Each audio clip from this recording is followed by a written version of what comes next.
It's a crisp, cool evening in California's southern San Joaquin Valley when a frantic call comes in to police.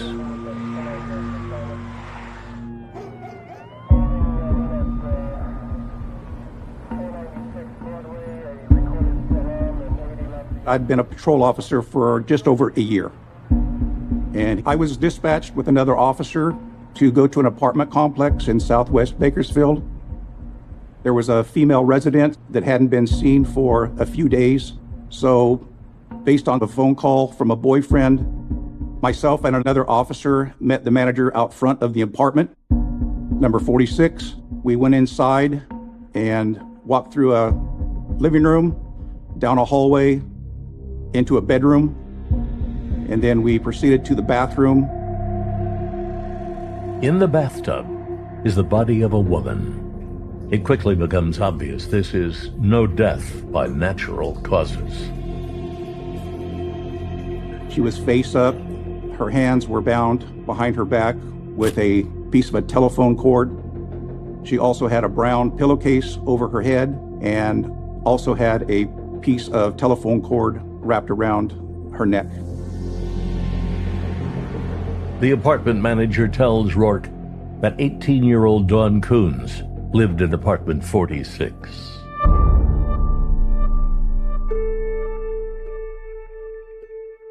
My sister was Dawn Ellen Coons. I'm the oldest sibling. Then comes my sister Dawn, and then my younger brother Leland. Dawn was only 11 months younger. We were good companions, and we played games and imagined and enjoyed a very close-knit family life. We lived in the Bronx until I was in the second grade, and then we moved to Yonkers. We each had a bike, and we always enjoyed bike riding. We would go to the museum or to concerts. My parents were big into exposing us to culture and broadening our horizons, as it were. Dawn and I ended up going to the same high school in Yonkers, and Dawn was very popular and very well liked. She did well in school, but ultimately became bored, kind of longed for bigger and better things, bigger and better opportunities. During that time, she was interested in pursuing modeling, maybe even a career in show business. My sister was gregarious, beautiful, charming, articulate, and she had no shortage of attention. She would go to fashionable places. She got the attention of successful men, professional men, men in entertainment. Despite her many suitors, Dawn remains in an on-again, off-again relationship with a blue-collar young man she met in high school, Steve Sherrill. Both my brother and I were puzzled by the attraction. We didn't see what she was seeing. My mother was a nurse. She was a good judge of character, and she wasn't impressed by him because he didn't have any real sign that there was any great character or drive or ambition. By the end of 1978, Dawn had made a decision. I was away at college. I called home one Sunday, and she told me that she was going to Bakersfield, California with Stephen. I instantly didn't think it was a great idea. Within months, David's fears are confirmed. When she got out there, he found somebody else and moved on. He left her in the lurch. I don't understand why she didn't turn around and get on a plane and forget it and just come back to the city and pick up where she left off.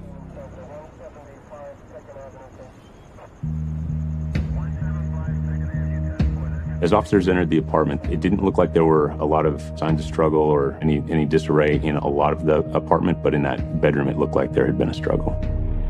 Some of the sheets were pulled up, the blanket was pulled back, there was a pillow on the floor, and the phone cord had been removed from the wall. The phone was sitting on the ground next to the bed.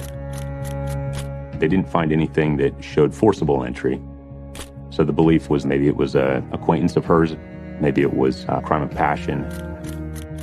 There wasn't much to go on. They took some hair samples. They found some fingerprints on a window, and they also found a white stain on the sheets of the bed, which they suspected was semen.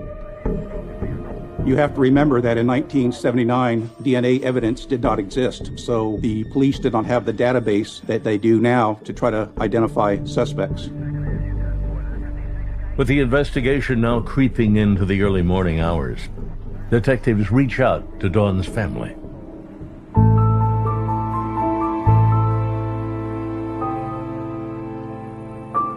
My father was home. My mother was working, so she wasn't home when the police came to the door to let us know that my sister was dead.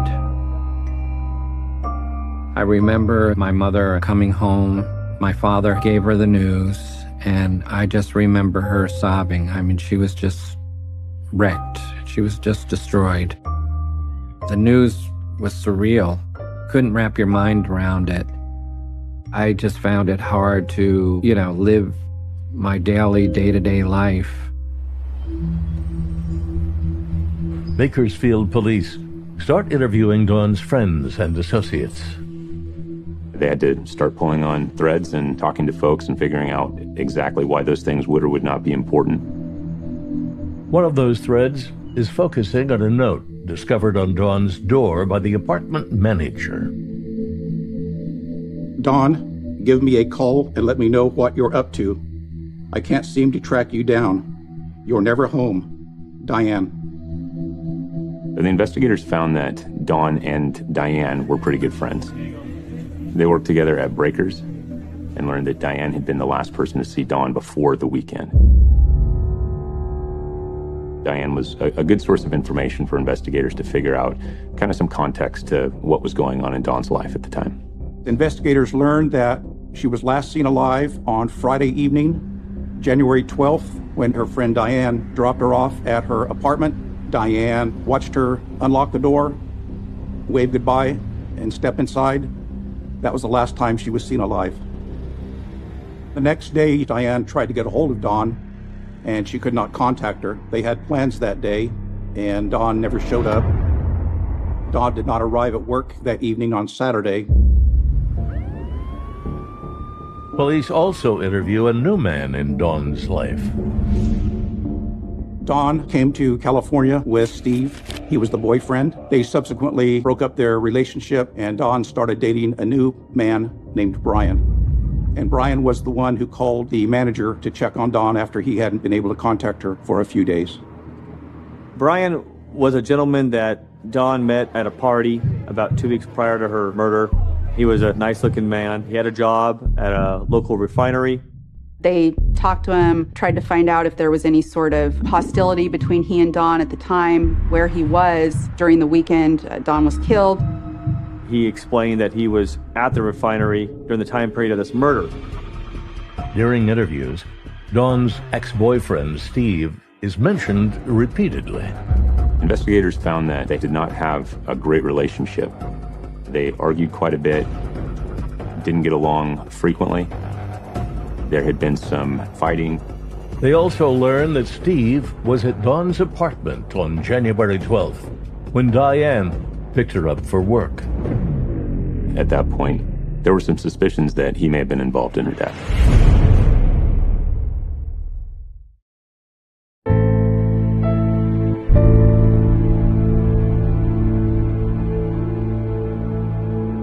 During Dawn's autopsy at the Kern County Coroner's Office, the coroner found that her cause of death was asphyxiation, and the kit that they submitted came back as positive for sexual assault.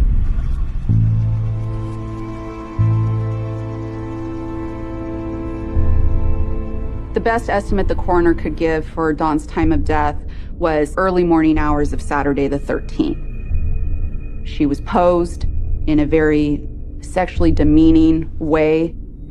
By placing the pillowcase over Dawn's face and taking away who she was, really indicated a lot about what the killer thought of her. less than 24 hours after finding Dawn lifeless in her apartment bathtub. Investigators bring Steve, the ex-boyfriend from Yonkers, in for questioning. Dawn was 18, Steve was 21, and she and Steve had somewhat of a rocky relationship. There was a lot of accusations and jealousy and things of that nature. Investigators wanted to know where he was that Friday night as well as the weekend in which Dawn was murdered. He said that he had been with friends that night. He went on to further describe the way that they broke up as he broke up with Dawn, that it was something that he had moved on from, and that he had gone camping that weekend. Steve also tries pointing detectives in another direction. Steve told investigators that he believed that another tenant at that apartment complex may be involved, that he had shown interest in Dawn. As an investigator, you obviously have to look into it, but you also, on the other side, are wondering, okay, you're trying to draw attention away from yourself and put it on somebody else. So based on the information that Steve provided, the man in apartment 50, Prentice Foreman, investigators contacted Dawn's friends, even employees of the apartment complex, to determine whether or not Mr. Foreman was giving Dawn any sort of trouble or harassing her in any way. And based on those conversations with multiple people, no one other than Steve had that information or could connect Mr. Foreman to Dawn in any way. Detectives turned back to their most promising suspect. My mother was in contact with the police. There were some initial questions. They asked about her relationship with Steve. My mother knew that Steve was a suspect. My mother really wasn't a fan of Steve's. She blamed him for taking Dawn to California. Their relationship was still as volatile as when they were in high school. He ultimately found a new relationship and he started seeing someone. He had moved out. They're going to try to check out and confirm an alibi. And Steve was at a party Friday night into the early morning hours of about 2 or 3 a.m. That was verified by multiple people. And then he was also out of town starting Saturday morning at 9 a.m. Again, that alibi was verified by multiple people. Dawn's friends and family gather for her funeral. Meanwhile, police are no closer to catching her killer.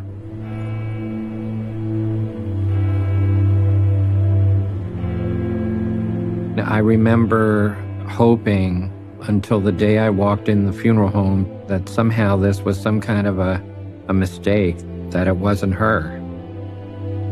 One of the arrangements they made is that they decided that my sister was going to have an open casket. I remember seeing her, the dress she looked gorgeous in. You could see what had happened. You know, there was some discoloration, but she was beautiful just the same way as she always was. There were a lot of relatives and friends that came. There was a service from the organization she belonged to, the Triangle Girls, a Masonic organization that is for young women. They actually have this very beautiful ceremony they do where they read these poems and there's flowers involved. News of Dawn's murder makes headlines, both in California and her hometown of Yonkers. I was a reporter at the Yonkers Herald-Statesman in Yonkers, New York. I spent a decade as a crime reporter, and I covered my share of stories. And after all these years, interestingly enough and inexplicably, the only name of a victim I can remember is Dawn Ellen Coons. I think one reason might be is because people I spoke to her, they thought she was an exciting, dynamic young woman. They thought that she would really make something of herself. And I sort of became cast under her spell a little bit by virtue of learning so much about her and learning what a delightful person she was. I felt that it was a worthy story for our readers. Our readers would want to know about it because it's a local girl, even though it happened on the West Coast, 3,000 miles away. Even though his alibi checks out, Police aren't ready to eliminate Dawn's ex-boyfriend, Steve. Well, obviously, the primary suspect would be current boyfriend or previous boyfriend. And based on the information they had obtained from family, associates, and friends about this rocky relationship between Dawn and Steve, they were still primarily focused on Steve.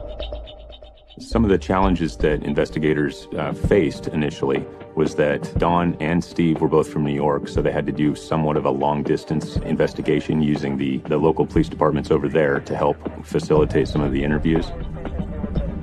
The police left no stone unturned. They were very thorough. There was no signs of forced entry in the door. Nothing was taken from the apartment. It's very plausible that she knew who did this to her. So without other information or leads, investigators are stuck looking at their primary suspect, and in this case was still Steve.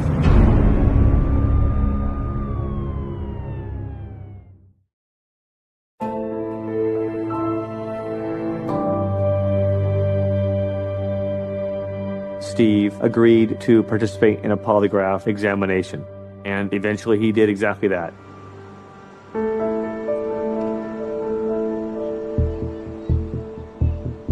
Detectives wait to see if Dawn's ex-boyfriend, Steve, will pass the polygraph.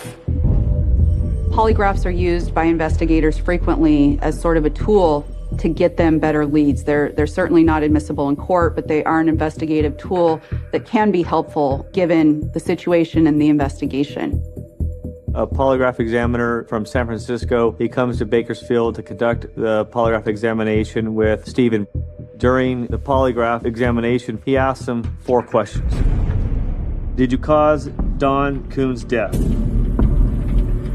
Were you in the apartment when she died? Do you know how Dawn was killed? And the 4th question, do you know who killed Dawn? And Steve answered no to each of these questions. The polygraph examiner determined that Stephen was telling the truth. Despite the fact that he passed the polygraph test, Steve remains a person of interest to detectives. People can lie in a polygraph examination, but still indicate by the examiner that maybe he believes they're telling the truth. Polygraphs have always been something that's kind of a sticking point when it comes to investigations, especially in California. And ultimately, it is not something that investigators can really rest a case on. Once again, the investigation turns to looking for answers in New York. Investigators were obviously hoping that this could provide them with a lead. Sometimes you find that police are a little reluctant to talk to you for whatever reason, but the folks out there in Bakersfield were very approachable. I think the reason was because they were frustrated by lack of leads, and they were looking for any help they could get. Maybe someone knew something out here on the East Coast that they didn't bump into in Bakersfield. Investigators come up empty on the East Coast. So without much else to go on, they focus on the neighbors Steve found so suspicious.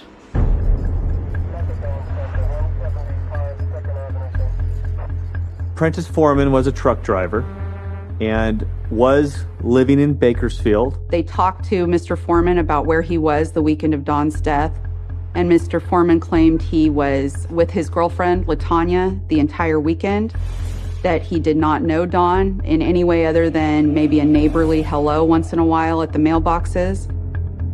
Prentice was very cooperative with investigators, answered all their questions. As investigators cross names of people that knew Dawn off their list, they are forced to consider another grim possibility.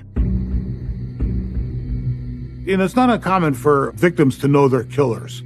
And as a result, the police are usually able to find some connection that implicates the killer. In the case of serial killers or drifters, they have no connection to the community. They're in and out, and as a result, it's difficult for the police to find any connective tissues, any clues that would point to that person. There was another homicide that same weekend, Lynn Sue Atkins. Investigators didn't know if these two homicides were related or if both of them knew each other or anything like that. Investigators reached out to the California Department of Justice to determine if there was possibly a serial killer. They received information about 4 homicides that occurred, 2 in 1978 and 2 in 1979. These homicides involve white females.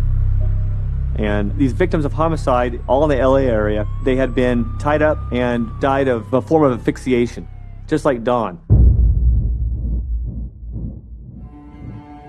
Despite the similarities, investigators can't connect Dawn's murder to these other killings.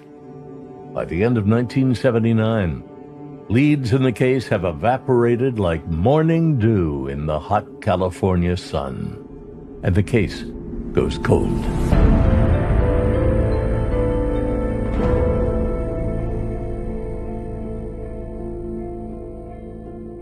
My mother did most of the communication with the detectives.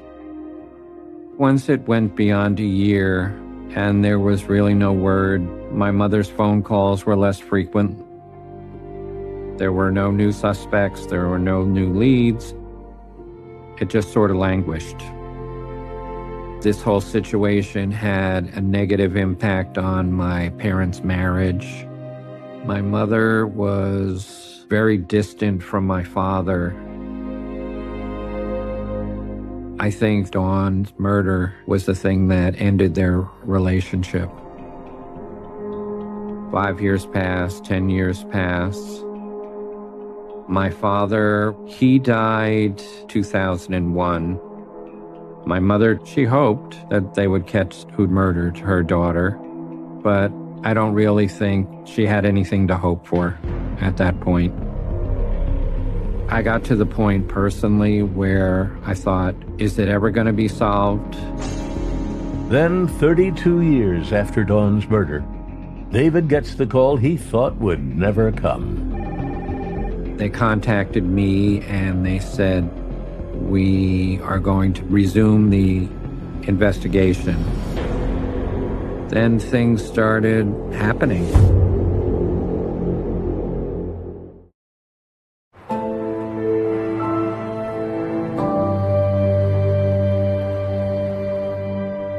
My sister always had a very special bond with my younger brother. She doted on him. You know, it was just a very special bond she had.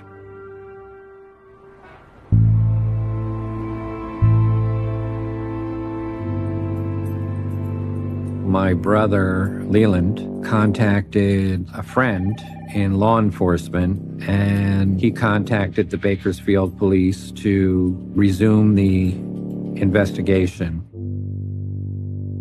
The case itself really wasn't getting any attention up until the family called. So when investigators reopened the case in 2011, one of the first things they did was pull from their archives the police reports and tried to determine if there was any physical evidence that could be now used with recent DNA technology to try to solve the case. In their diligence, they learned that there was a rape kit taken at Dawn's autopsy in 1979, and that had been preserved and properly kept within the chain of custody.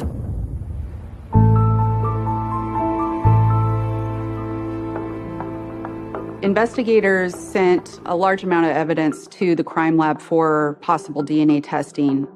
The pillowcase, the cords from Dawn's wrists, the cord from around her neck, as well as remnants of her fingernail clippings that had been taken at her autopsy. And then also the rape kit that had been seized as evidence as part of the autopsy. Unfortunately, what they learned was that we did not have a quality sample that had stood up through all of that time that gave us a sufficient quantity of testable substance. The quantity of that sample was too low to upload into the CODIS database to yield results.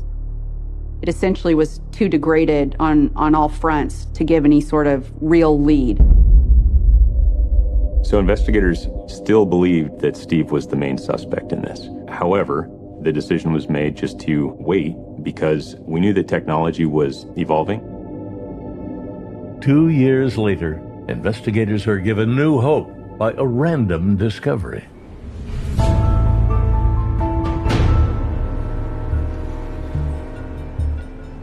In 2015, during a routine office cleanout, the Kern County Coroner's Office discovered some evidence related to many cases that had been in a storage facility that no one really knew about. And inside one of those boxes was a sample from Dawn's rape kit, 2 slides, which had been marked with Dawn's case number. When the slides are brought to the crime lab for analysis, Bakersfield police are told they will finally have what they've been waiting for. After 36 years, there is enough sample to create a DNA profile of Dawn's killer for comparison. This is either going to corroborate the suspect that we've been looking at all these years, or it's going to lead us into a completely different direction. At the top of the list for the investigators when it comes to sample comparisons was Steve. I guess things didn't go well for Steve. After Dawn was murdered, he returned to Yonkers. His family lives there. Steve ultimately leaves New York and settles in Florida. Investigators obtained a warrant for Steve's DNA and then flew to Florida to collect a sample for comparison. During the interview with Steve, he was cooperative, and in his mind, he believed that he had been cleared. I don't think he realized that he was still the primary suspect in this investigation. I had enough faith in the system to put myself totally in your guys' hands that you could find out what happened, you know? Steve spoke with investigators and sort of detailed the nature of his relationship with Dawn. He was cooperative in the sense that he voluntarily provided a sample. Investigators take the sample back to California for analysis. Months later, investigators get the results. Investigators compare the DNA evidence that we have on file with the DNA sample that was obtained from Steve, and it's not a match. The investigation, in all honesty, stalls. Now that they had their main suspect cleared, investigators had to link that full profile into the CODIS system to see if there were any matches in that system. There was a new kit that was coming out in 2017 that was essentially more sensitive and could detect more degraded samples. Investigators submit the profile to CODIS, but the line behind newer cases is long.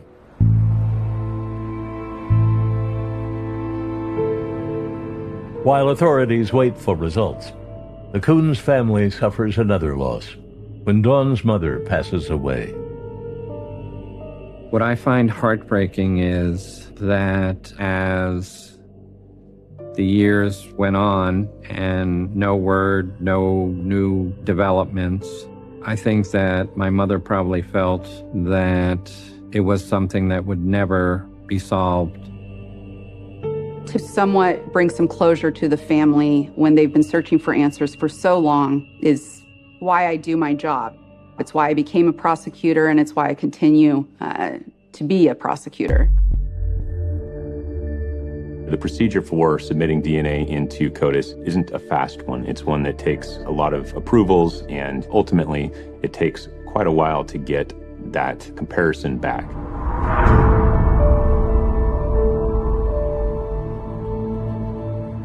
After months of waiting, results of the CODIS search finally come back. There was a CODIS hit. Initially, when we got this information, everybody was very excited because we had something, we had a direction to go in this case. There was a little bit of surprise. It was the man who lived in apartment 50, Prentice Foreman.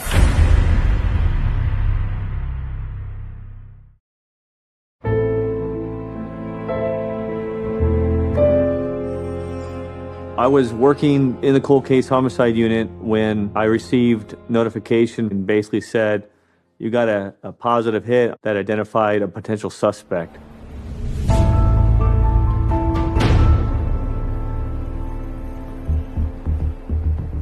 A national database match leads Detective Kerner to a man named Prentice Foreman. Prentice Foreman was interviewed by the detectives in 1979. And during that interview, he basically told the detectives that he had seen her in passing, would wave at her, maybe say hello to her, and he gave an alibi. He said he was with his girlfriend at the time. I saw that his alibi, LaTanya, had never been interviewed, so we didn't have any information about what she had to say about this. One of the main things we wanted to do was verify whether or not he was with LaTanya during the weekend that Dawn was murdered.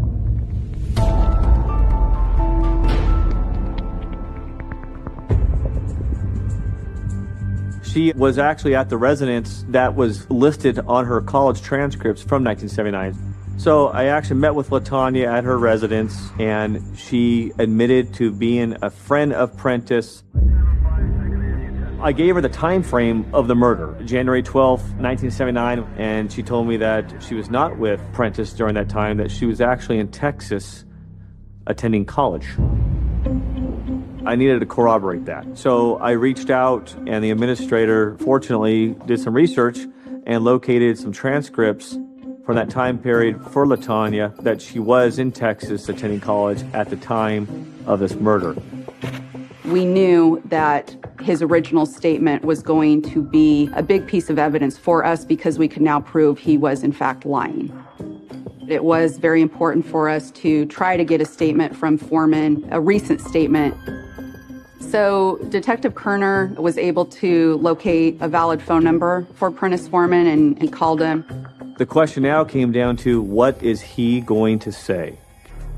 One day after speaking with LaTanya, Detective Kerner calls the man that investigators first spoke with nearly 39 years earlier.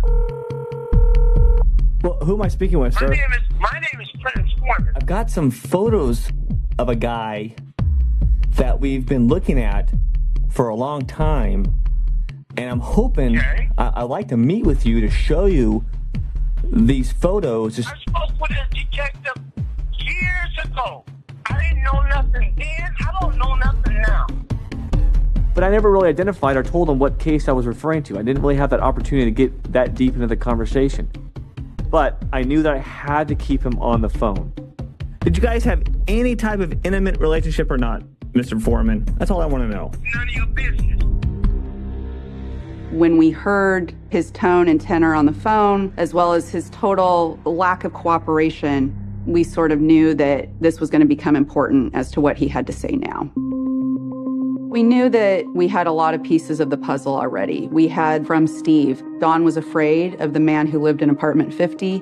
We knew that was Prentice Foreman. We knew he had lied to investigators about his whereabouts that weekend. And then we also had a very strong DNA sample from her rape kit. The decision was made at that time to issue the arrest warrant and bring him in for a formal interview.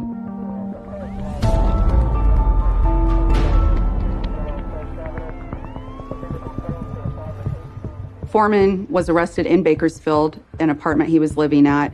He was brought in downtown to the Bakersfield Police Department station, and he was given his Miranda rights. He decided to waive those rights and indicated a willingness to speak to investigators.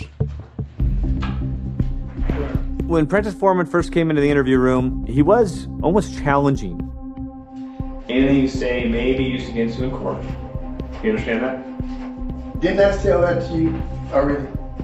I started asking him questions about his relationship with Dawn. Now, you remember you from talking on the telephone, correct? Naturally. Okay. What kind of a relationship did you and Miss Coons have? Friends. Okay. When you say friends, I mean, explain that to me. What do you mean friends? One sexual encounter.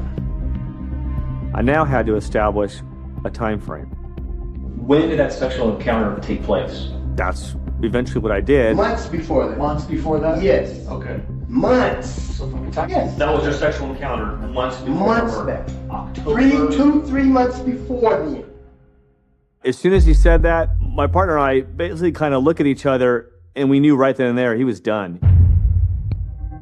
We knew as investigators that the sperm is going to die within a few days. And obviously, if Prentice Foreman is saying that he had sex with her 4 months earlier, obviously his DNA wouldn't be there any longer. Within 48 hours of his arrest, Mr. Foreman was arraigned on a single count of first-degree murder. It was a relief. I put many hours into this case, and the biggest relief for me was closure for the family. The call from Bakersfield police stuns David. After 4 decades, I couldn't believe it. They had someone, maybe it was on its way to being solved. But of course, you had to go through a trial first. One of the first things that I did was looking through the report to make sure we could actually prove what happened to a jury some 40 years later. What evidence is there still that has maintained its integrity and we can actually use for a jury at a trial? This was first-degree, premeditated, willful, deliberate murder that someone did. They just had to decide, was it Prentice Foreman?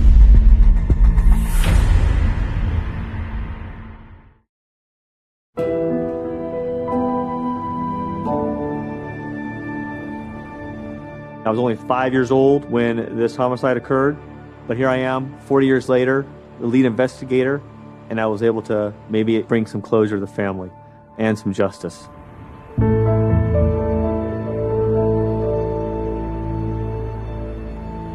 Nearly 4 decades after Dawn Coon's murder, Bakersfield police arrest Prentice Foreman for the crime. When Foreman pleads not guilty, prosecutors now face the challenge of bringing a 40-year-old case to life for a jury. That's always a concern, especially on a 40-year-old case, is the longer it goes, the longer it's drawn out, the harder our case is going to be to prove to 12 people beyond a reasonable doubt. The report had been maintained, the original report from 1979, as well as the original rape kit and the slides. All the photos from 1979 and the autopsy had also been properly preserved. 17 months after Foreman's arrest, Gina Pearl finally takes the case to a jury.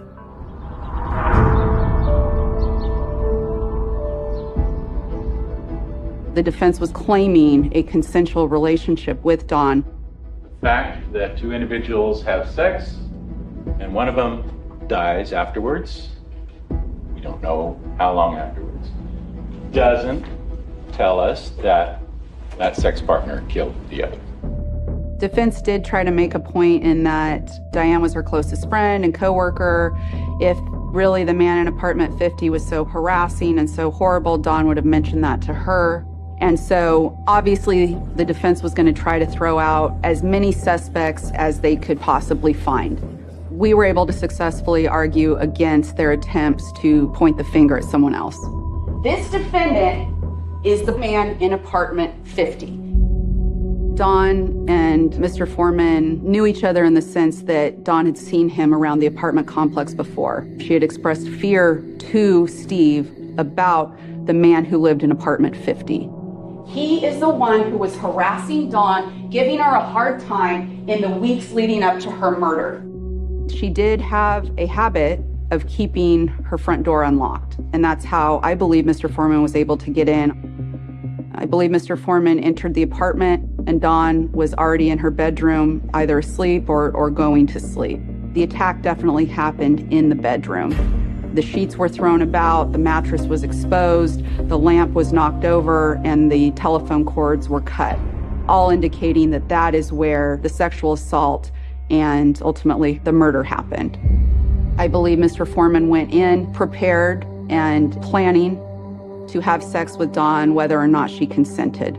When she saw him and said no, that's when he became violent and put the pillowcase over her, cut the cords, bound her wrists, and was able to overcome her.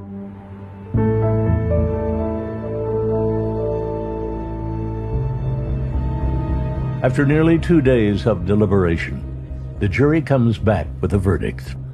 Prentice Foreman is found guilty in one of Kern County's oldest unsolved homicides, the murder of Dawn Coons. When they did read the verdict, I looked at Prentice, and he was obviously, I guess you could say, stunned and in disbelief. I honestly don't know if he really understood what just happened. It was almost like he was dazed. On July 10th, 2019, a judge sentences Foreman to 25 years to life in prison. Unfortunately, Dawn Coon's mother was no longer with us, but Dawn's brothers were, and I felt great that they could finally have some closure. I had contact with David Coons throughout, and he gave me a beautifully written letter as well as a bouquet of yellow roses, which were Dawn's favorite. Those flowers and that note are prominently displayed in my office. I was so happy to meet her because what she did for my family, the way she tried the case, I think that she gave everything she could, as if Dawn was her own sister or her daughter. But the fact that the man has been tried and convicted, to me, is immaterial. I'm still missing something. Dawn was definitely unique and special. I'm still grief-stricken that my sister was taken from me, that I've been denied the opportunity to see her develop, to succeed, to see what her life would have become. Those things are still missing for me.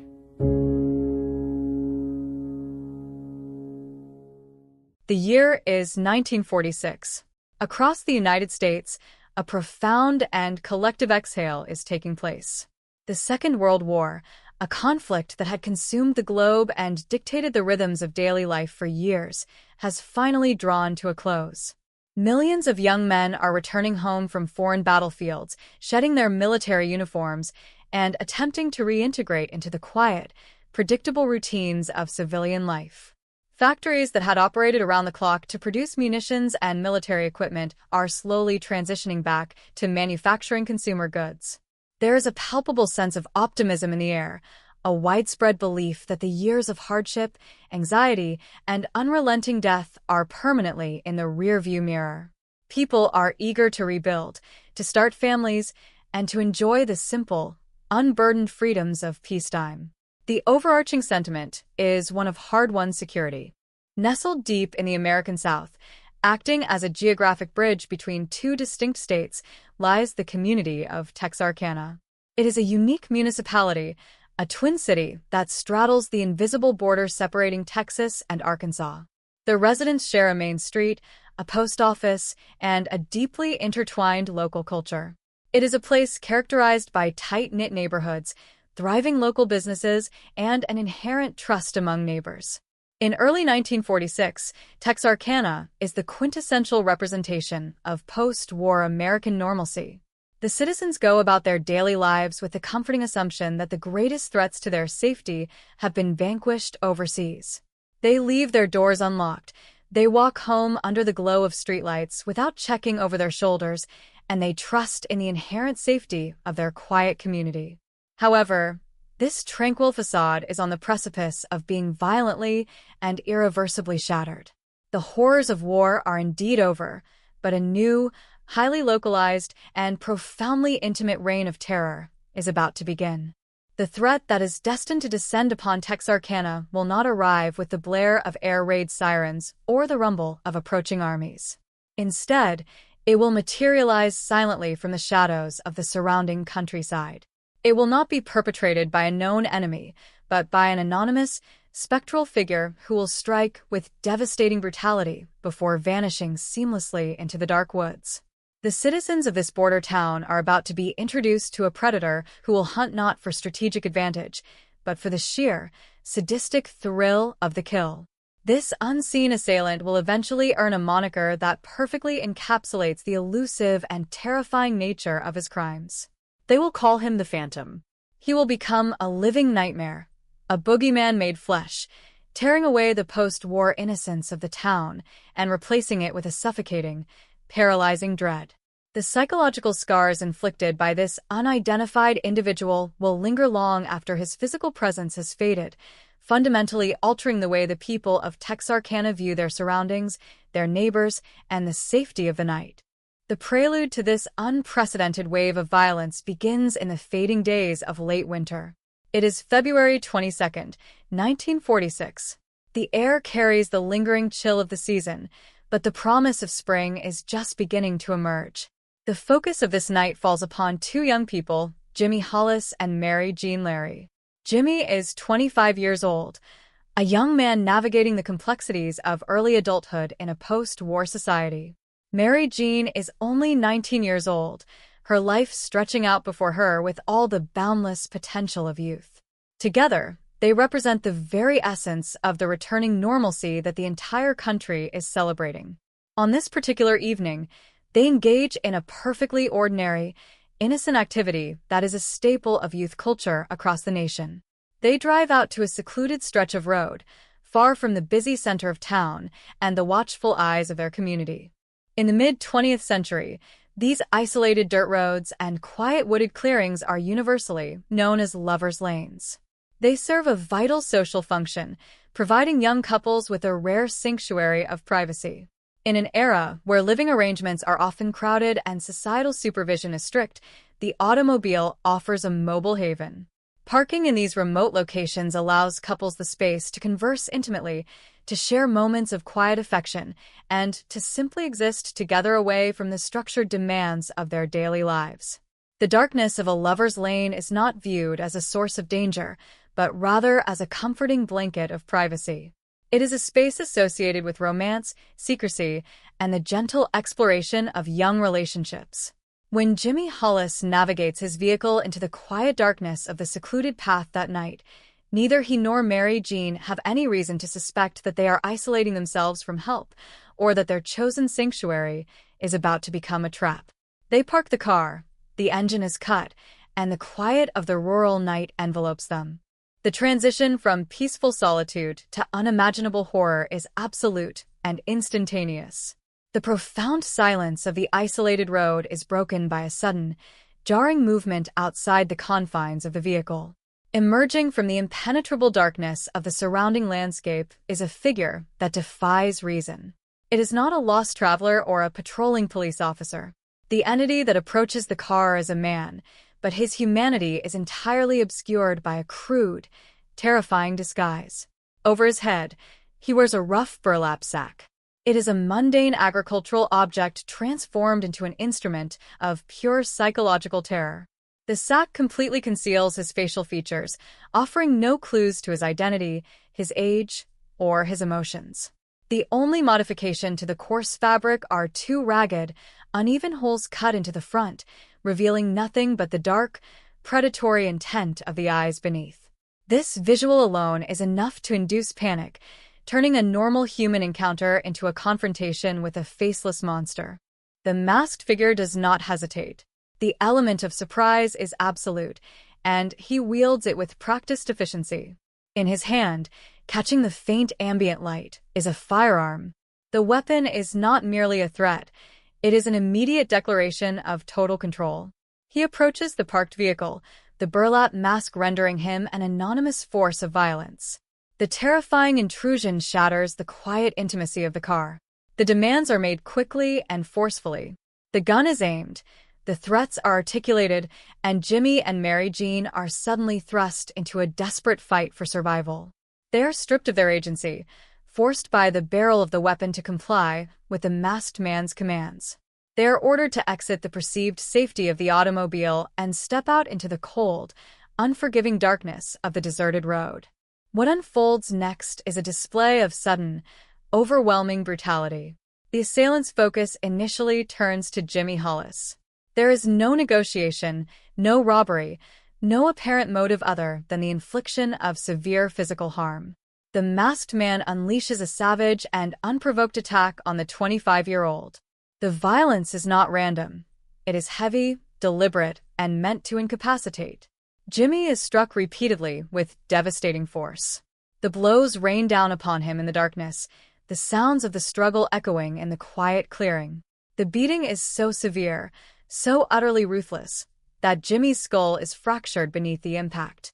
The catastrophic injury renders him completely defenseless, collapsing under the weight of the assault, unable to protect himself or the young woman who accompanied him. In a matter of agonizing moments, the young man is left critically injured, bleeding in the dirt, effectively removed from the horrifying equation. With Jimmy incapacitated, the full, terrifying attention of the masked figure pivots entirely to the 19-year-old Mary Jean Larey. She is now completely alone with a faceless, violent predator in a remote location with no hope of immediate rescue. The assault she is forced to endure is both deeply traumatizing and physically devastating. The assailant, still hiding behind the terrifying facade of the burlap sack, turns the heavy firearm into a blunt instrument of torture. He uses the hard, cold barrel of the gun to violently assault her. The attack is characterized by sexual violence and severe physical beatings, a chaotic and horrific ordeal designed to subjugate and destroy.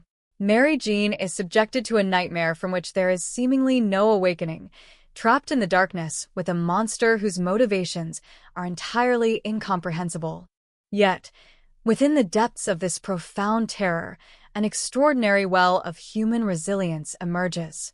Despite the brutal beatings, the sexual assault, and the overwhelming fear of impending death, Mary Jean Larey refuses to surrender. Fueled by a desperate, primal instinct for survival and the surging adrenaline of absolute panic, she seizes a fleeting, impossible opportunity. In a moment of chaotic struggle, she manages to break free from the grasp of the masked man. She does not look back. She throws herself into the terrifying expanse of the dark night, running blindly through the rough terrain, her only goal to put distance between herself and the horror she just endured. Her flight is a desperate race against time and exhaustion, driven by the knowledge that slowing down means certain death. She runs until her lungs burn, navigating the unfamiliar darkness until, miraculously, she reaches the safety of civilization. She encounters local residents, her battered and traumatized state a shocking testament to the violence she has just survived. The community, horrified by her condition, immediately steps in to rescue her, providing the medical attention and safety that brings her harrowing ordeal to an end. Jimmy Hollis, too, is eventually recovered from the scene, his life hanging in the balance due to the severe trauma to his skull, but ultimately, he will survive the night. The events of February 22nd conclude with 2 young lives forever altered, but mercifully, neither is extinguished. As the sun rises on the morning of February 23rd, the authorities in Texarkana are left to grapple with the aftermath of a deeply disturbing crime. The brutal assault on Jimmy Hollis and Mary Jean Larey is shocking, the details of the burlap sack and the unprovoked violence sending ripples of unease through the local police departments. However, in the immediate aftermath, there is a natural, perhaps hopeful, inclination to view this horrific event in isolation.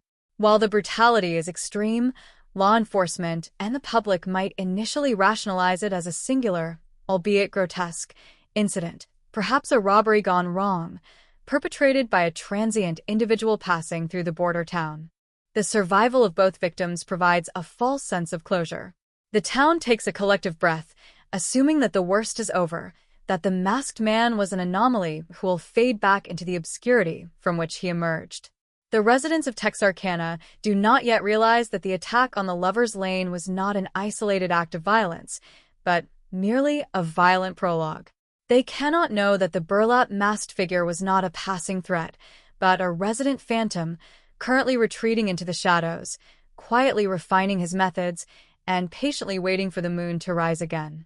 The town believes they have survived a nightmare, completely unaware that the true horror has only just begun. The weeks following the terrifying assault on Jimmy Hollis and Mary Jean Larey unfold with an uneasy, fragile calm settling over the twin cities of Texarkana.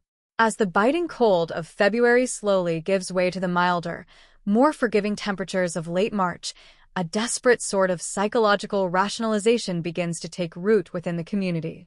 Human nature is fundamentally wired to seek equilibrium, to reject the presence of lingering, unpredictable danger in favor of predictable routine. The residents, eager to preserve the post-war optimism that had only recently blossomed, begin to convince themselves that the masked man was a solitary aberration.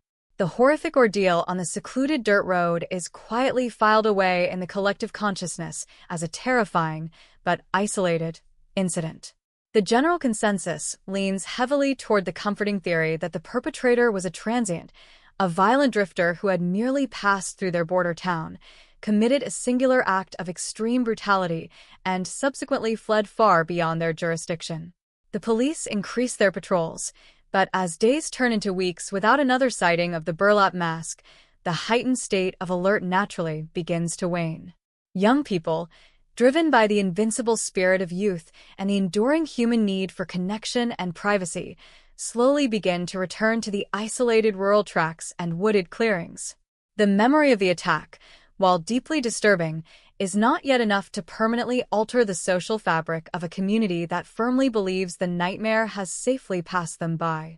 This tragic illusion of safety is shattered with absolute finality exactly 1 month later, on the 24th of March, 1946.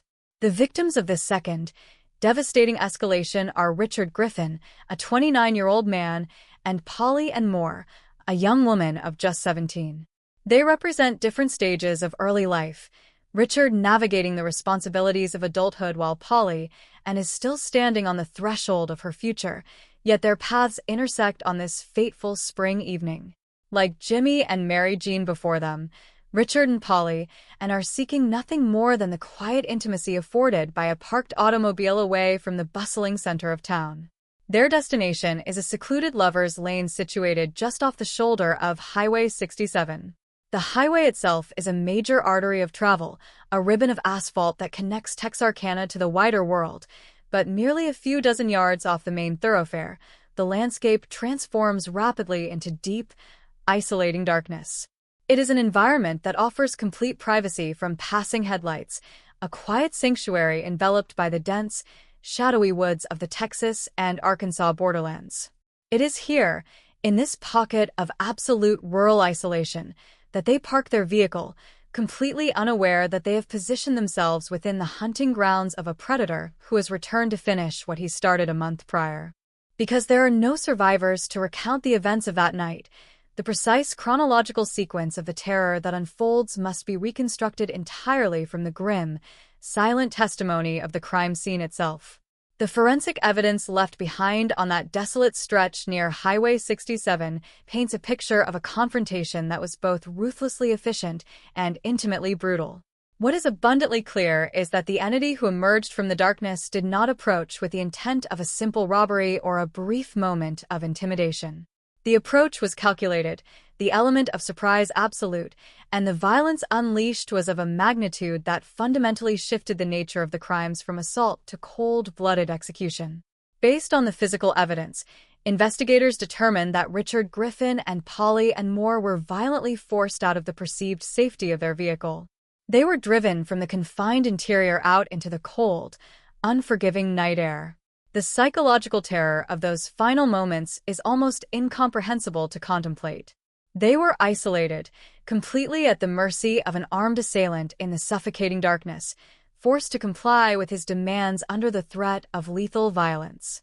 The physical act of the murders is carried out with a chilling, dispassionate cruelty. Both Richard and Polly are shot directly in the back of the head. This specific method of execution is deeply significant from an investigative standpoint. A gunshot wound to the back of the head suggests a scenario where the victims were likely positioned facing away from their killer, possibly forced to their knees or instructed to look away before the fatal shots were fired. It implies a total subjugation of the victims, a complete dominance asserted by the perpetrator in the seconds before ending their lives. There is no chaotic struggle for the firearm, no desperate attempt at self-defense that results in a wild, errant shot. The fatal wounds are precise and intentional, demonstrating a level of dark resolve and a willingness to extinguish human life without a moment of hesitation.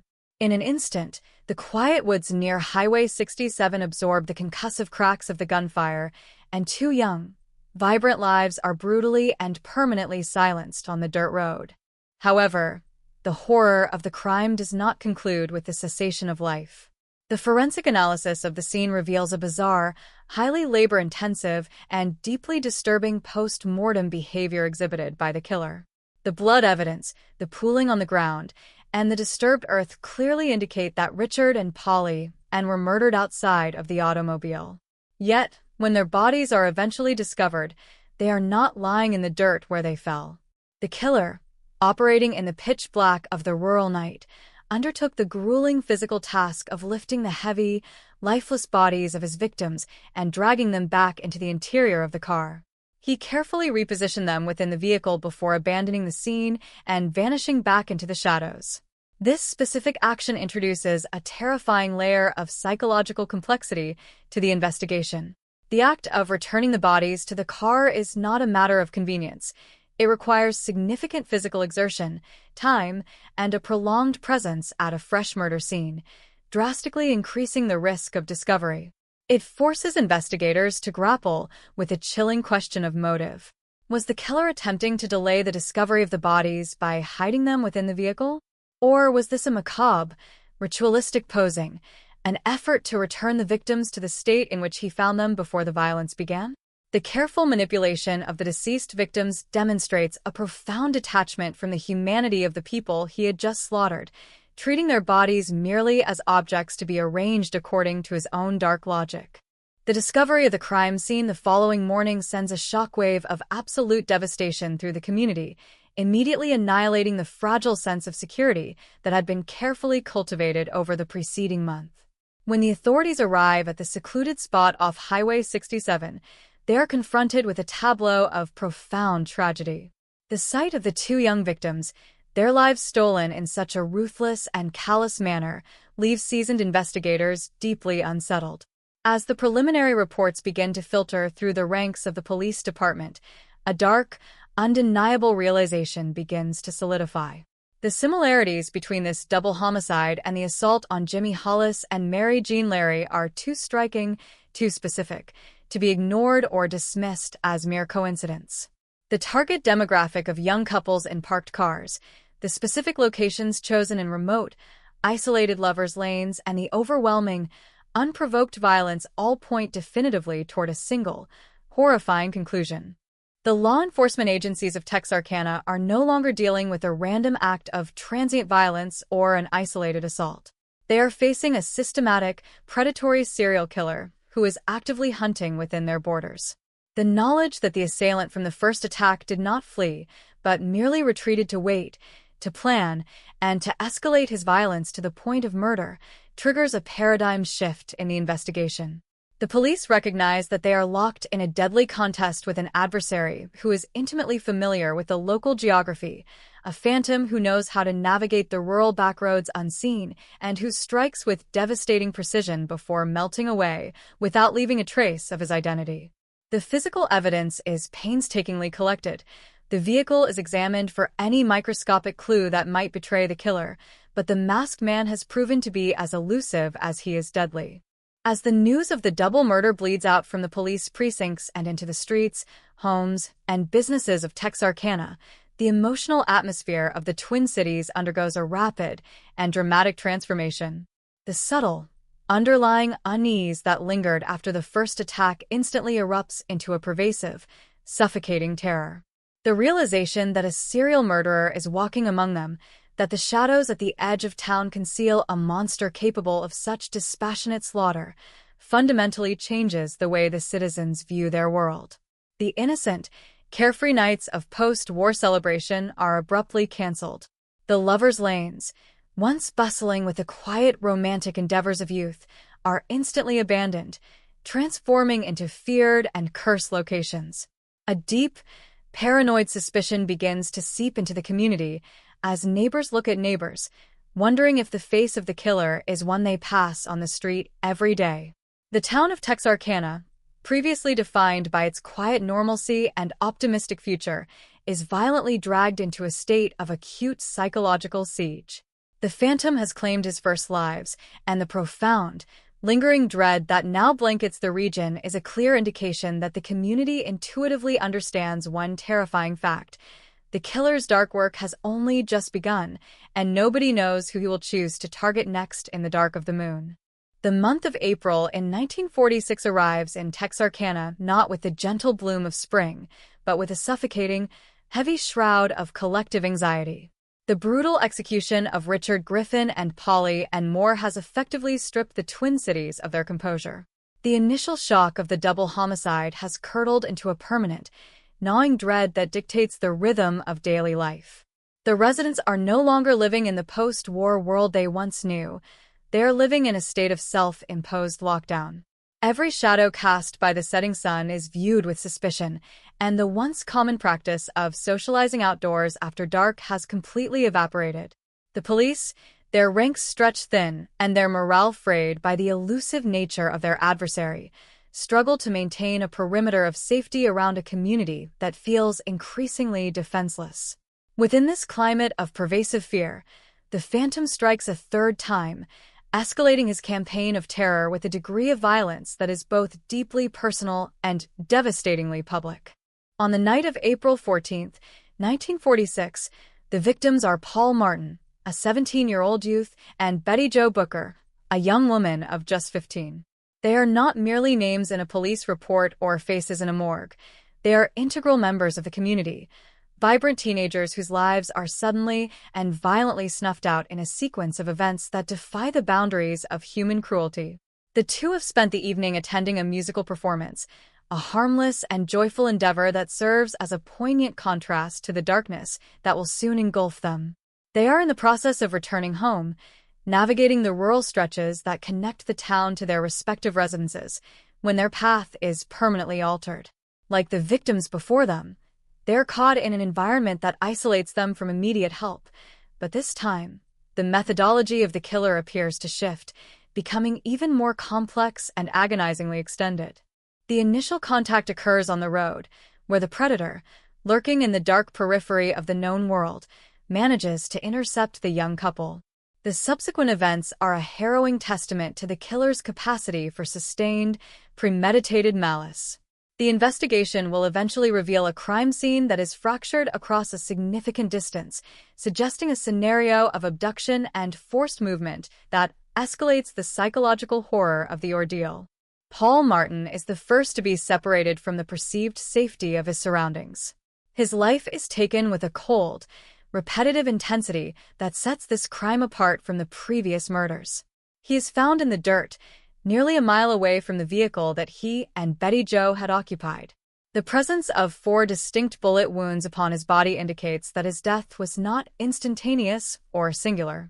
It was a prolonged execution, a systematic unloading of ammunition that emphasizes the killer's total, undisputed control over his victim. The distance between the vehicle and the final location of Paul's body paints a terrifying picture of a forced journey, a walk of absolute terror through the dark, unfamiliar woods while being held at gunpoint. The fate of Betty Jo Booker is even more harrowing, representing an evolution of the killer's depravity that sends a fresh wave of visceral horror throughout the entire state. After the slaughter of Paul, the predator continues his assault on the 15-year-old girl, moving her deeper into the isolation of the forest. The subsequent discovery of her body, found hours after the initial search efforts had commenced, reveals that she was subjected to a horrific combination of sexual violence and execution. The details, which eventually reach the public in hushed, trembling tones, speak of a crime so egregious that it fundamentally alters the psyche of the town. She is murdered with the very same .32 caliber firearm that the killer has utilized throughout his campaign of terror. This weapon, a small and deadly instrument, becomes the defining artifact of the Phantom's identity, a signature tool that links the disparate scenes of death into one coherent, nightmarish narrative. The fact that the killer possessed the time and the terrifying audacity to commit such acts in the deep forest, to hold his victims captive while he enacted his dark, sadistic fantasies, confirms to the authorities that they are not dealing with a transient drifter, but a hunter who is deeply entrenched in the geography of the area. The discovery of the bodies of Paul Martin and Betty Jo Booker serves as the breaking point for the collective endurance of the Texarkana citizenry. The sense of helplessness that had been building since February dissolves into a state of total, frantic mobilization. The town, which had previously held on to the hope that the killer might simply move on, is now forced to acknowledge the reality that the threat is persistent, growing in boldness, and utterly indifferent to the pleas for safety or the moral constraints of society. The panic is no longer a localized reaction. It is a full-scale societal collapse into fear. Businesses that sell ammunition report that their shelves are emptied within hours. Every hardware store in the Twin Cities is besieged by families seeking to fortify their homes, purchasing locks, nails, and materials to reinforce doors and window shutters. The nightly silence is replaced by the sounds of construction as the townspeople transform their residences into miniature fortresses. The once cherished freedom of the open road is now replaced by the claustrophobia of the barricaded home. The authorities, desperate to stem the tide of terror, implement a range of drastic measures that border on the extreme. The city, which is accustomed to the quiet administration of law enforcement, suddenly finds itself under the heavy, watchful eye of state and federal agencies. The Texas Rangers, an organization with a reputation for uncompromising resolve, are deployed in force. They coordinate with the Arkansas state authorities and the FBI, forming a massive, multi-jurisdictional task force dedicated solely to the apprehension of the Phantom. The roads are no longer empty. They are the stage for a massive cat-and-mouse game of surveillance. The law enforcement officers, attempting to turn the predator's own strategy against him, engage in the dangerous, clandestine practice of using decoy vehicles. They stage unmarked, civilian cars with undercover officers posed as young, romantic couples, waiting in the darkness of the known lovers' lanes. It is a desperate, harrowing attempt to bait the killer, forcing him to make a mistake in his own hunting ground. However, the Phantom, exhibiting a terrifying, almost supernatural awareness, proves to be elusive. He does not take the bait. He watches, he waits, and he continues to operate within the gaps of their surveillance, his ability to evade the net of justice becoming a defining, almost mythical aspect of his persona. As April bleeds into May, the situation reaches a fever pitch of intensity. The fear that once only existed in the dark hours of the night now haunts the daylight as well. Mothers fear for their children, fathers patrol their property lines with shotguns slung over their shoulders, and the sense of community that once defined the Twin Cities is replaced by a cold, calculating suspicion. Every stranger is a potential suspect, every rustle in the trees is a potential threat, and every missed phone call or delayed return is treated as the sign of a new tragedy. The investigation itself is a study in agonizing frustration. Despite the massive influx of resources, the collection of evidence, and the questioning of every known criminal element in the region, the Phantom leaves no tangible trail. There are no fingerprints that match a known record, no witnesses who have seen his face, and no motive that explains the systematic, escalating cycle of slaughter. The frustration of the detectives is matched only by their growing, desperate fear that the next victim might be someone they know. The Phantom has successfully created an environment where the population feels trapped in a room with a monster, unable to see him, unable to hear him, but constantly aware of his looming, deadly proximity. The pressure on the law enforcement agencies is immense, the public expectation of a resolution reaching a point where the failure to identify the killer threatens the very stability of the local government. The town of Texarkana has been transformed into a living, breathing laboratory of terror, a place where the ordinary, mundane reality of life has been permanently eclipsed by the shadow of an unknown, invincible murderer. The Phantom is no longer just a criminal. He is the defining feature of the Texarkana landscape, an entity that lives in the hearts of the people, feeding on their fear and waiting for the next moment of darkness to strike once more. The final act, the shift from the roads to the sanctity of the private home, is already being prepared in the mind of the predator, a development that will push the limits of the town's sanity even further. The sense of dread is no longer just a feeling. It is an atmospheric condition, a thick, heavy blanket that covers the streets and the souls of those who live within them, a testament to the power of one man to paralyze a community with nothing more than a burlap mask and a lethal, unyielding intent. The arrival of early May in 1946 brings with it an atmosphere of suffocating suspense in Texarkana, a community that has become a hollowed-out shell of its former self. The ongoing, desperate efforts by the Texas Rangers and federal authorities to trap the Phantom have yielded nothing but mounting frustration and an ever-increasing sense of professional and personal defeat. The decoy strategy, which had promised a glimmer of hope through the use of undercover officers in parked cars, has failed to lure the predator, only serving to illustrate the killer's terrifying ability to monitor the movements of law enforcement and identify the difference between a real victim and a staged trap. The residents, paralyzed by the previous string of murders, have largely retreated into the fortified interiors of their homes, turning their living spaces into bunkers and their neighborhoods into quiet, tense grids of watchfulness. The Phantom, sensing the tightening net or perhaps simply driven by his own shifting, sadistic impulses, chooses this moment of maximum alert to execute a radical departure from his established pattern. He is no longer satisfied with the lover's lanes. He has decided to invade the supposed safety of the private residence. On the night of May 3rd, 1946, the target is a secluded rural home, a dwelling that stands as a symbol of the quiet, hard-working agricultural lifestyle that defines much of the region outside the town center. The victims are Virgil Starks, a 37-year-old farmer who represents the backbone of the local community, and his wife, Katie Starks. The shift in the killer's operational methodology from the roaming, unpredictable geography of the highway system to the static, personal environment of a family home is a development that sends an uncontrollable shiver of primal terror through the authorities. It signals that the Phantom is no longer a predator who waits for his prey to wander into the dark. He is a stalker who is capable of identifying his targets, observing their habits, and choosing the moment of their maximum vulnerability to strike. The home of the Starks, isolated by its distance from neighbors and its quiet, pastoral surroundings, is the perfect vessel for this final, most intimate horror. The night is still, the kind of absolute, heavy silence that precedes a storm, providing the killer with the perfect cover to approach the dwelling undetected. Virgil Starks, exhausted by the labor of the day and perhaps finding a small measure of comfort in the simple routines of his domestic life, is seated in his living room. He is engaged in the most mundane and innocuous of activities. He is reading the newspaper. In the context of the terror that has consumed Texarkana, this scene is profoundly poignant, a snapshot of the normalcy that the Phantom is systematically working to eradicate.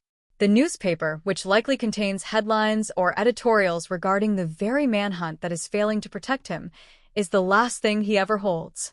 The killer, having successfully navigated the perimeter of the property and found a vantage point outside the house, does not make a sound. He does not knock, he does not demand, and he does not hesitate. Through the glass of the window, he spots his target, a man sitting in the soft, interior light, completely unaware that his life is about to be extinguished. The predator fires, the bullet shattering the window pane and finding its mark with clinical precision. Virgil Starks is dead before he even realizes that the darkness has reached inside his sanctuary. The violence of the event is instantaneous, a thunderous crack that shatters the silence of the farm and permanently marks the history of the region. Katie Starks, caught in the sudden, chaotic aftermath of the initial shot, experiences a moment of visceral, overwhelming shock that would break most human beings. Her husband has been killed before her eyes, and the perpetrator, having already demonstrated his lethal intent, does not retreat into the shadows. He remains in the vicinity of the home, his presence a dark, looming force of impending death. Katie, suffering from a state of raw, unadulterated panic, finds herself caught in the crosshairs. The killer fires again, the shots finding their mark, and Katie is struck by 2 bullets that tear through her face, leaving her severely wounded and hemorrhaging, the physical trauma compounded by the psychological devastation of the event. To any observer, her condition would appear fatal, a testament to the brutal, unwavering efficiency of the killer. However, in the face of this absolute, unmitigated nightmare, Katie Starks finds a reservoir of strength and survival instinct that defies medical explanation. Despite the severity of her wounds, the shock of the blood loss, and the sheer terror of having survived an execution attempt in the confines of her own home, she does not surrender to the darkness. She manages to pull herself up, fighting against the crushing weight of the trauma, and initiates a desperate, agonizing flight from the scene of the murder. She realizes with the clarity of the dying that staying within the house is a sentence of death, so she forces herself out into the cold, unforgiving night. Her path to the residence of a neighbor, a journey of endurance and agony, is a miraculous, harrowing feat of survival. She is covered in her own blood, her face a mask of trauma, moving through the darkness on sheer, primal willpower, fully aware that the phantom might still be watching, might still be waiting to finish his work. She eventually collapses at the home of her neighbors, her presence there a shock that immediately triggers an emergency response, a cry for help that cuts through the night and finally brings the authorities to the scene of the tragedy. The recovery of Katie Starks, her survival through such a horrific, targeted assault, is the singular event that provides the investigators with the most important, albeit still limited, information they have gained throughout the entire spree of violence. She has seen the intruder, or at least has felt the immediate, physical presence of the murderer, and her survival becomes a beacon of hope for the investigators who have felt as though they were chasing a ghost. However, the realization that the phantom has escalated to the point of breaking into private homes and hunting people where they live and breathe transforms the entire nature of the investigation. The police are no longer just looking for a man who haunts the roads. They're looking for a man who is actively invading the sanctity of the domestic sphere. The scale of the hunt, already significant, is expanded to an unprecedented level. The fear that has been bubbling under the surface for months now explodes, and the town of Texarkana falls under a true, de facto state of emergency. Every home is now seen as a potential target. The strategies of the citizenry shift once more, as people stop simply locking their doors and begin to sleep with weapons beside their beds, often staying awake in shifts to guard their families. The police departments, battered by the failure to prevent the attack on the Starks' residence, realize that their current tactics are entirely inadequate to address a killer who possesses such audacity and such a complete lack of moral hesitation. The hunt for the phantom becomes the singular focus of the entire region, a desperate, high-stakes investigation that is beginning to attract the attention of the national media, who have started to label the events in Texarkana with the dramatic and sensational titles that eventually lead to the mythologization of the killer. The investigators, working under the crushing weight of public scrutiny and the knowledge that the next victim could be anyone, begin to reevaluate the evidence collected from every single site of violence. The investigation at this stage is characterized by an agonizingly slow, meticulous search for a needle in a haystack. The investigators re-interview the witnesses, they re-examine the ballistics reports, and they begin to look for any common denominator that might link the victims, any pattern in the way the killer moves, any hint of a motive that can be deduced from the specific choice of targets. They are searching for a psychological profile, a way of understanding the mind of a man who can shift from the opportunistic hunting of lovers in parked cars to the cold, calculated execution of a farmer in his own home. The pressure on the detectives to solve the case is near the breaking point, as the community, pushed to the limits of its sanity, begins to demand results that the police are not yet prepared to provide. The phantom has successfully created a situation in which the traditional tools of law enforcement are rendered ineffective, as he operates with a terrifying level of patience and a near total lack of recognizable pattern. He is a master of the shadows, a man who understands how to disappear into the mundane, everyday life of the town, and as the investigation deepens, the sense of dread that he has cultivated only continues to expand, further eroding the sense of order and safety in Texarkana. The search for the elusive killer is now a war of attrition, a struggle between the desperation of a terrified, besieged public and the cold, unyielding resolve of an unknown predator who has successfully and violently rewritten the rules of the society he inhabits. The relentless pursuit of the Texarkana phantom reaches a critical, albeit deeply unsatisfying, turning point in July of 1946, when the investigative dragnet finally ensnares an individual who possesses the distinct qualities of a sociopathic predator. The arrest of Yoel Swinney represents the first substantive break in a case that has otherwise remained shrouded in total obscurity. Swinney is not a stranger to the legal system. He is a man already burdened by a history of petty crime and vehicle theft, a background that makes him a convenient target for law enforcement agencies who are under immense public pressure to deliver a culprit. However, The connection between Swinney and the Reign of Terror that has paralyzed the Twin Cities is not initially forged through forensic evidence or ironclad proof, but rather through the volatile and often treacherous testimony of those closest to him. The investigation pivots dramatically when Swinney's wife, Peggy, initiates a series of interactions with the authorities, claiming to possess intimate knowledge of her husband's involvement in the string of murders. Her disclosures, while not initially supported by physical evidence that would stand up to a rigorous trial, provide a narrative that fits the terrifying profile of the perpetrator who has been stalking the lovers' lanes and the isolated farmhouses of the region for months. As the detectives bring Yowl Swinney into custody, the atmosphere in the interrogation rooms is thick with the weight of the unsolved crimes. Every detail that Peggy Swinney provides seems to echo the grim realities uncovered at the crime scenes. She speaks with a level of detail that suggests a witness to the inner life of a killer, describing behaviors and motivations that align with the cold, methodical nature of the phantom. For a brief, intoxicating moment, the police believe they have captured their monster. They imagine a trial that will bring closure to the grieving families and restore a sense of order to the fractured community. Yet, as the legal process begins to unfold, the reality of the situation becomes increasingly complex and demoralizing. The American legal system, particularly in the mid-1940s, is constrained by rigid rules of evidence and evidentiary requirements that prioritize the protection of the defendant's rights over the pursuit of moral justice. The investigators quickly discover that the path to a murder conviction is fraught with systemic obstacles that threaten to derail the entire prosecution of Yowl Swinney. One of the most insurmountable hurdles faced by the prosecution is the legal doctrine regarding marital testimony. Under the laws of the era, a wife is often prevented from testifying against her husband in a court of law, a protection designed to preserve the sanctity of the marital unit, but which, in this instance, becomes an impenetrable shield for a suspected serial killer.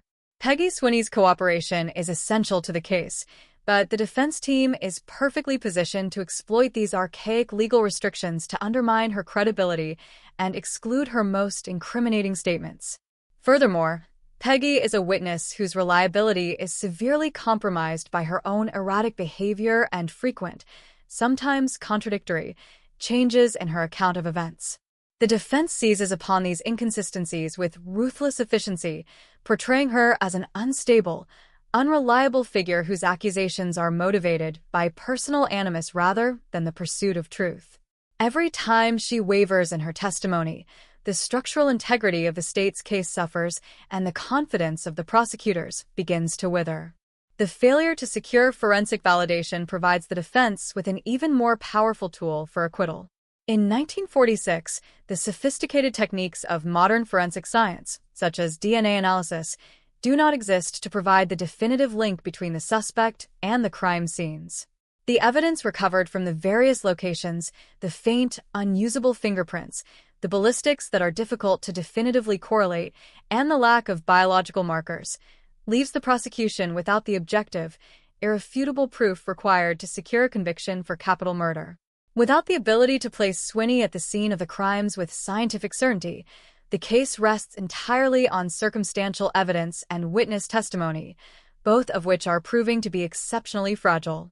The public, who had initially celebrated the arrest as the end of the nightmare, begins to watch with growing frustration as the legal process seems to be grinding to a halt, hampered by technicalities and the absence of clear, compelling physical proof. The courtroom proceedings are a study in legal maneuvering and the limits of the judicial system. The prosecutors are faced with a dilemma. They can push forward with a murder charge, risking a high-profile acquittal that would effectively vindicate the defendant in the eyes of the public, or they can seek a more secure, if less satisfying, resolution. As the potential for a murder conviction slips away due to the lack of evidence and the limitations on spousal testimony, the state pivots to a strategy of attrition. They focus their efforts on charging Swinney with the crimes that they can prove with certainty, specifically the theft of automobiles and the violations of the stringent criminal statutes of Texas. The strategy is to ensure that he is removed from society, even if it is not under the official banner of the Phantom Murders. The legal maneuvering is cold, calculated, and ultimately reveals the profound disconnect between the justice that the public demands and the justice that the law can provide. The sentencing of Yowell Swinney in 1947 is a landmark event that provides only a shadow of the closure that the community desperately craves. He is convicted not as the monster of the Lovers' Lanes, but as a habitual criminal sentenced to life imprisonment under the harsh recidivist laws of the state. He is a criminal who is deemed a danger to society, and the court effectively ensures that he will spend his remaining years behind bars. However, the unspoken tragedy of the sentencing is that it is a compromise, a pragmatic decision made by a prosecution team that knows they cannot bridge the evidentiary gap required to prove his role as the Phantom. The community is left to grapple with a deeply ambiguous outcome. The man suspected of the murders is behind bars, but he has never been officially declared the murderer. There is no confession, no admission of guilt, and no formal judicial recognition that the terror of the previous year has been officially accounted for. Swinney's subsequent years in prison are characterized by his continued refusal to offer any insight into the crimes of the Phantom. He remains an enigma, a man whose life is defined by the crimes he has been convicted of and the far more heinous ones for which he is suspected. The years pass, and the public interest in the case, while always present, begins to fade into the background of a nation focused on the changing landscape of the post-war era. Swinney remains incarcerated for decades, a living, breathing question mark in the history of Texarkana. He is eventually released in 1973, a man who has grown old within the confines of the system, his release barely registering in the collective consciousness of a town that has long since moved on. When he finally passes away in 1994, he takes whatever secrets he might have possessed to the grave. He leaves behind no record of his thoughts, no explanation for his actions, and no acknowledgement of the fear he is widely believed to have inflicted on his neighbors. The trial and sentencing of Yowell Swinney ultimately highlight the profound limitations of the justice system in the face of an unpredictable, elusive killer. The law, in its attempt to be fair and methodical, often fails to grasp the true, chaotic nature of evil. It requires order, it requires evidence, and it requires a narrative that fits within the established rules of the court. The Phantom, by his very nature, operated outside of these rules, leaving a trail of destruction that could not be easily categorized or contained. The legal resolution of the case is not a triumph of justice, it is a settlement, an agreement to accept a partial truth in exchange for a degree of stability. The people of Texarkana are left to reconcile their own experiences, their own fears, and their own memories with a conclusion that remains forever incomplete. The lack of a definitive verdict on the identity of the Phantom becomes the lasting legacy of the case, a source of perennial, uncomfortable questions that continue to resonate in the history of the Twin Cities. The legal system had done what it could, but the monster had successfully evaded the finality of the law, leaving behind a story that remains, to this day, an open, bleeding wound in the narrative of the region.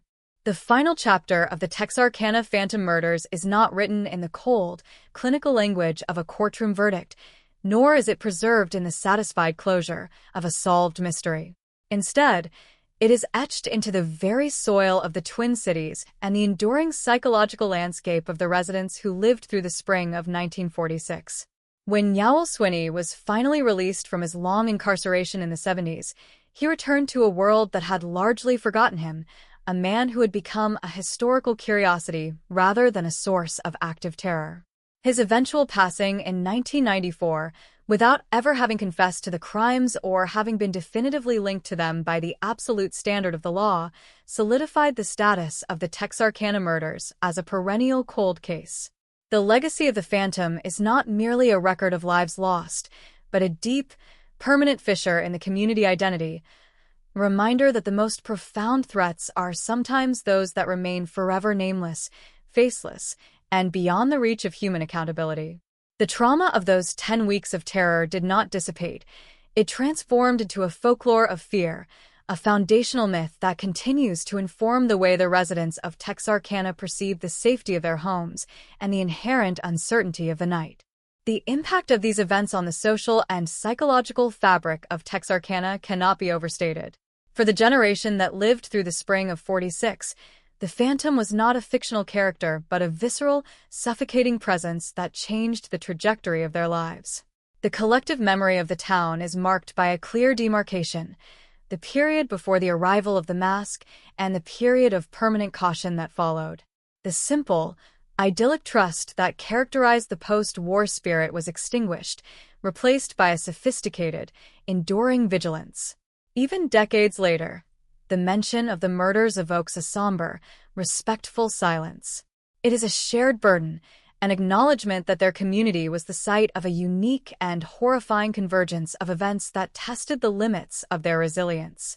The physical changes implemented during the panic, the fortified homes, the reinforced windows, and the instinctive avoidance of isolated roads, slowly faded with the passage of time, but the emotional architecture of the town remained irrevocably altered. The Phantom had taught them that the world was not as safe as they had been led to believe, and that the protection provided by their peers and their police was ultimately fragile, subject to the whims of a predator who understood their vulnerability better than they understood his. The cultural afterlife of the case further cements its status as an indelible part of the American consciousness. This series of murders was eventually immortalized in the media, most notably through the atmospheric and unsettling film, The Town That Dreaded Sundown. By transitioning from a local tragedy to a subject of public consumption, the story of the Phantom underwent a process of mythologization that allowed the rest of the world to engage with the terror without having to carry the weight of the grief. The cinematic representation of the burlap mask, the silhouette of the killer against the backdrop of the moon, and the depiction of the town under siege became iconic, shaping the popular imagination's view of the rural serial killer. For the residents of Texarkana, however, this transformation was bittersweet. It provided a framework for understanding their experience, yet it also risked trivializing the genuine, devastating loss of life by turning the victims into character studies and the assailant into a stylized, legendary entity.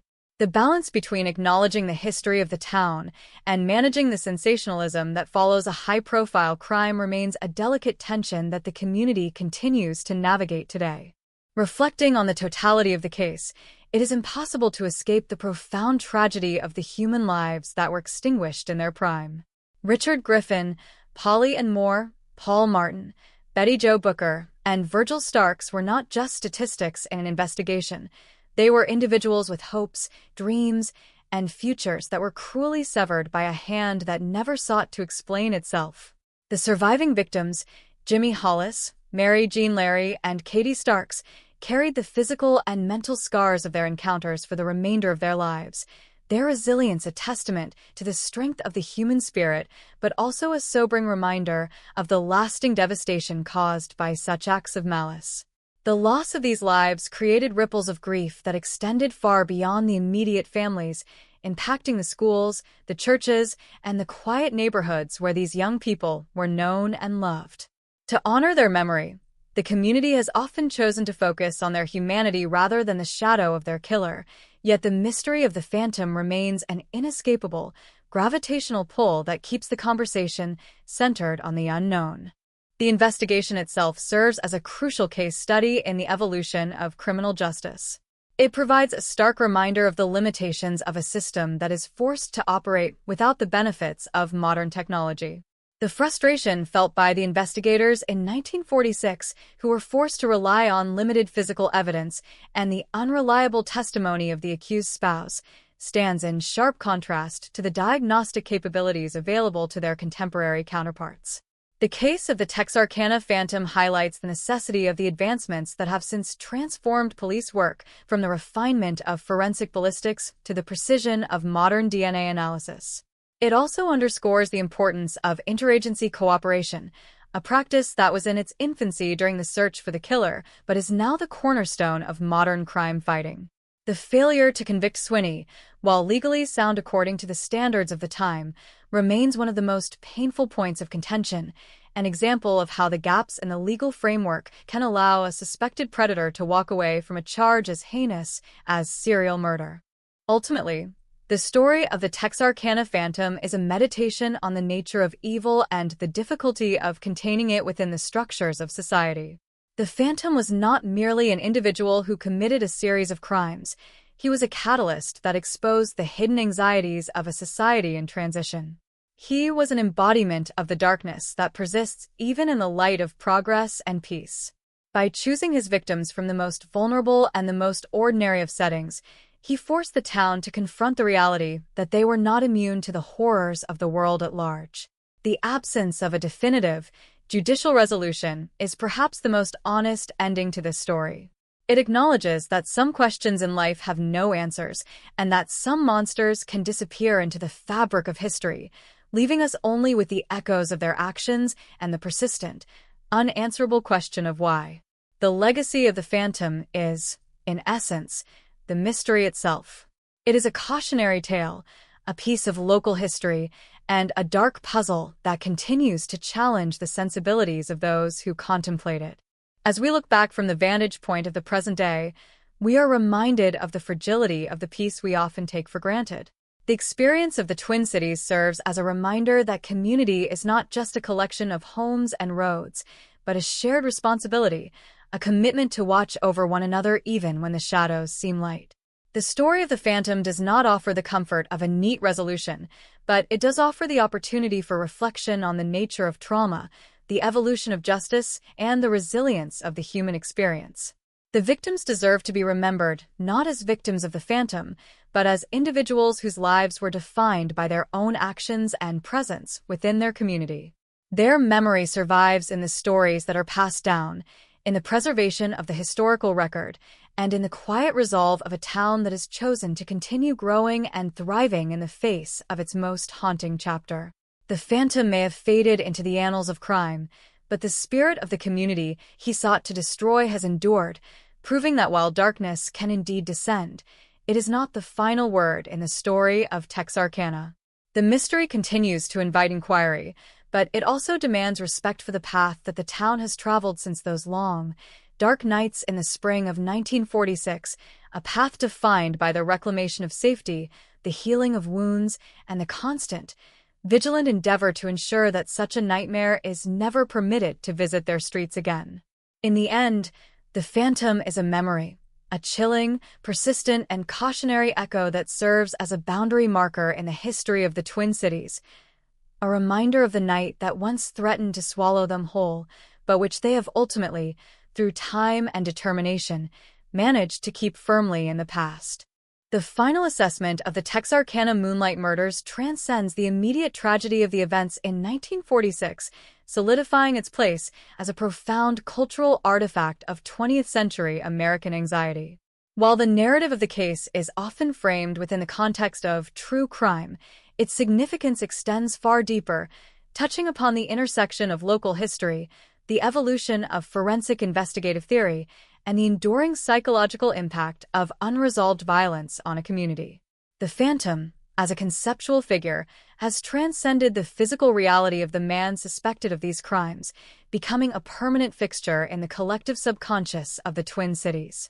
This transformation from a historical individual to a symbolic entity suggests that the true terror of the case was never merely the actions themselves, but the unsettling realization that an anonymous force could so completely dismantle the social order of a community, forcing it to retreat from the light into the darkness of constant, suffocating suspicion.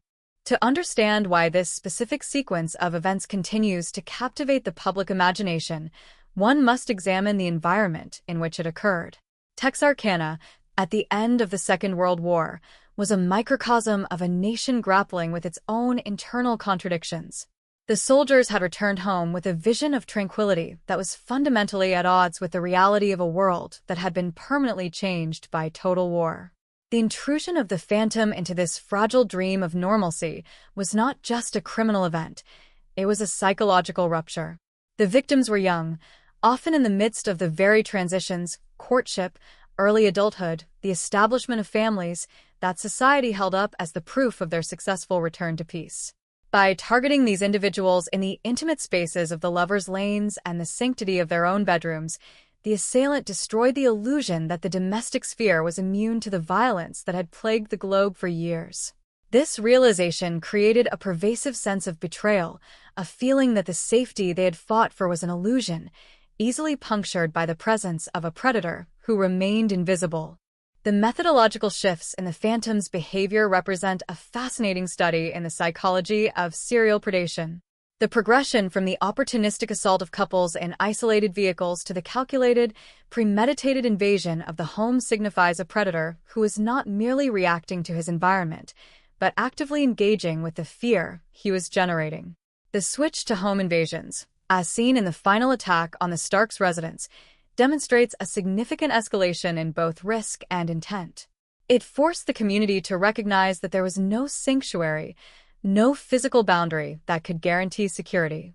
This realization is the core of the enduring dread that has characterized the legacy of the case. It is a reminder that the most sophisticated security measures, the reinforced windows, the patrols, the weapons, are ultimately reactive, defensive postures that can never fully account for the unpredictable, volatile intent of an adversary who refuses to follow the unspoken rules of societal conduct. The investigative process, seen through the lens of the decades that have followed, provides a sobering perspective on the capabilities and limitations of law enforcement in the pre-technological age. The hunt for the Phantom was, by all accounts, a Herculean effort that brought together local police, the Texas Rangers, and federal investigators in a unified, albeit ultimately frustrated, mission. The limitations of the era, the lack of DNA evidence, the lack of centralized databases, and the reliance on testimonial evidence that could be easily undermined, meant that the investigators were perpetually fighting a war of attrition. They were chasing a phantom because they lacked the scientific evidence to fix his identity to the crimes. This struggle highlights the fundamental shift that has occurred in criminal justice since the 1940s. Today, the forensic landscape would likely have produced a different outcome, providing the investigators with the objective markers needed to link Swinney or another suspect to the scenes with a certainty that was impossible to achieve at the time. The tragedy of the Texarkana case is that it arrived at a moment when justice was essentially tethered to the fallibility of human memory and the fragility of human testimony. The legal handling of the Swinney case serves as a poignant reminder of the tension between the public desire for moral retribution and the structural requirements of the legal system. The prosecution was tasked with navigating a labyrinthine set of rules that were designed to prioritize due process, a necessity that is the cornerstone of justice, but which often leads to results that appear fundamentally unjust to the public. The conviction of Swinney for auto theft, while a practical victory in terms of removing a dangerous individual from society, failed to provide the necessary closure that the families of the victims needed to begin the process of healing. This disconnect between what the public feels is right and what the law allows is a recurring theme in the history of crime. It speaks to the uncomfortable reality that justice is a human-made construct, often imperfect, always limited, and frequently unable to provide the absolute clarity that we intuitively demand when confronted with senseless, brutalizing evil. As the decades have passed, the focus of the community has shifted toward the preservation of memory and the commemoration of the lives lost. The town of Texarkana has engaged in a complex, ongoing process of reclaiming its identity, one that involves acknowledging its history without allowing it to define the entirety of its existence. This is a testament to the resilience of the residents, who have proven that a community is more than the sum of its traumas. By maintaining the historical record and engaging with the case through film and literature, the community has exercised a form of collective agency, ensuring that the victims are not forgotten and that the mystery of the Phantom continues to serve as an important, if uncomfortable, lesson in the vulnerability of society to the acts of a single, determined individual. The mystery has been transformed from a source of active, paralyzing fear into a historical narrative, an archival presence that reminds us of the importance of vigilance, empathy, and the enduring strength of a town that has refused to let its dark past dictate its future. The ultimate lesson of the Texarkana Moonlight Murders may well be that some questions are destined to remain unanswered, and that the search for truth is often an incomplete, iterative process. The Phantom remains, in the truest sense, a phantom, an apparition that exists in the interstices of our history, a symbol of the unpredictability of human nature and the inherent fragility of the institutions we rely on for our safety. The case challenges us to consider our own relationship with the concepts of security and justice, and to recognize that the pursuit of a perfect understanding of such events is likely an impossibility. We are left with the evidence, the memories of the survivors, the records of the investigation, and the pervasive, lingering sense that we are looking at the remnants of a nightmare that has finally ended, but whose influence continues to echo through the corridors of time. The history of the Twin Cities is a testament to the fact that while we cannot prevent every act of darkness, we can control how we respond to it, how we heal from it, and how we choose to move forward into the future, carrying the weight of our shared past while continuing to build something enduring and hopeful in the present. In reflecting on the entire scope of the 1946 crisis, one is struck by the realization that the Phantom was never just one man in a burlap mask. He was the embodiment of the fear of the unknown that lies at the heart of the human condition. He was the personification of the idea that our neighbors, our landscapes, and our daily routines can change in an instant, shifting from a state of comfort to a state of absolute, existential terror. The legacy of the Phantom is that he forces us to confront this reality, not with the paralysis of fear, but with the perspective gained through the passage of time and the maturity of a society that has learned to hold its dark chapters in a place of respect and remembrance. The Texarkana case will always be a defining chapter in the history of the region, a dark, heavy, and profound reminder of the night that once threatened to silence everything, and the enduring, irrepressible spirit of those who live to tell the tale and who continue to define the community by their strength, their unity, and their ability to emerge from the darkness into the light of a new, reclaimed day. The Phantom remains a mystery, but the lives he touched, the community he haunted, and the history he irrevocably altered have become the true story of Texarkana, a story of survival, of resilience, and of the unyielding, quiet power of a town that has chosen to define itself not by the violence it endured, but by the peace it has worked so hard to maintain in the decades since the last shots rang out in the quiet of the rural spring. The final reverberations of the Texarkana moonlight murders continue to echo not through the frantic screams of a town under siege, but through the contemplative corridors of history and the collective memory of a community that has long since found its footing. Looking back from the vantage point of the present day, the narrative of 1946 serves as a hauntingly precise mirror for the fragility of the post-war American promise. The Phantom was not merely an anomaly of criminal pathology. He was a manifestation of the underlying insecurities that often accompany periods of rapid societal change. By deconstructing the mystery into its component parts, the location, the methodology, the failure of the legal apparatus, and the eventual cultural canonization, we arrive at a holistic understanding of why this specific case has refused to fade into the obscurity that consumes most violent crimes of that era. The Phantom has become a fixture, a cautionary ghost that reminds every generation of the delicate balance between the normalcy of daily life and the sudden, catastrophic intrusion of the unexpected. The enduring nature of the case is fundamentally rooted in the absolute lack of a definitive conclusion. In an era where the public craves closure, where the digital age offers the illusion of total information and instant answers, the Texarkana case stands as a stubborn, unresolved monolith. It denies us the satisfaction of a neat ending, the comfort of knowing that the monster was identified, punished, and accounted for in the eyes of the law. This ambiguity is precisely what gives the case its haunting power.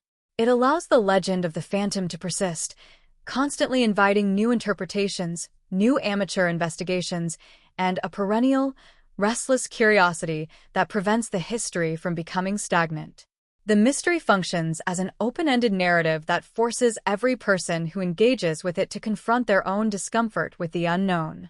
It is a fundamental truth of human experience that we struggle to leave questions unaddressed, yet the Phantom remains a question mark, a symbol of the profound limits of our ability to impose order upon the chaos of human depravity.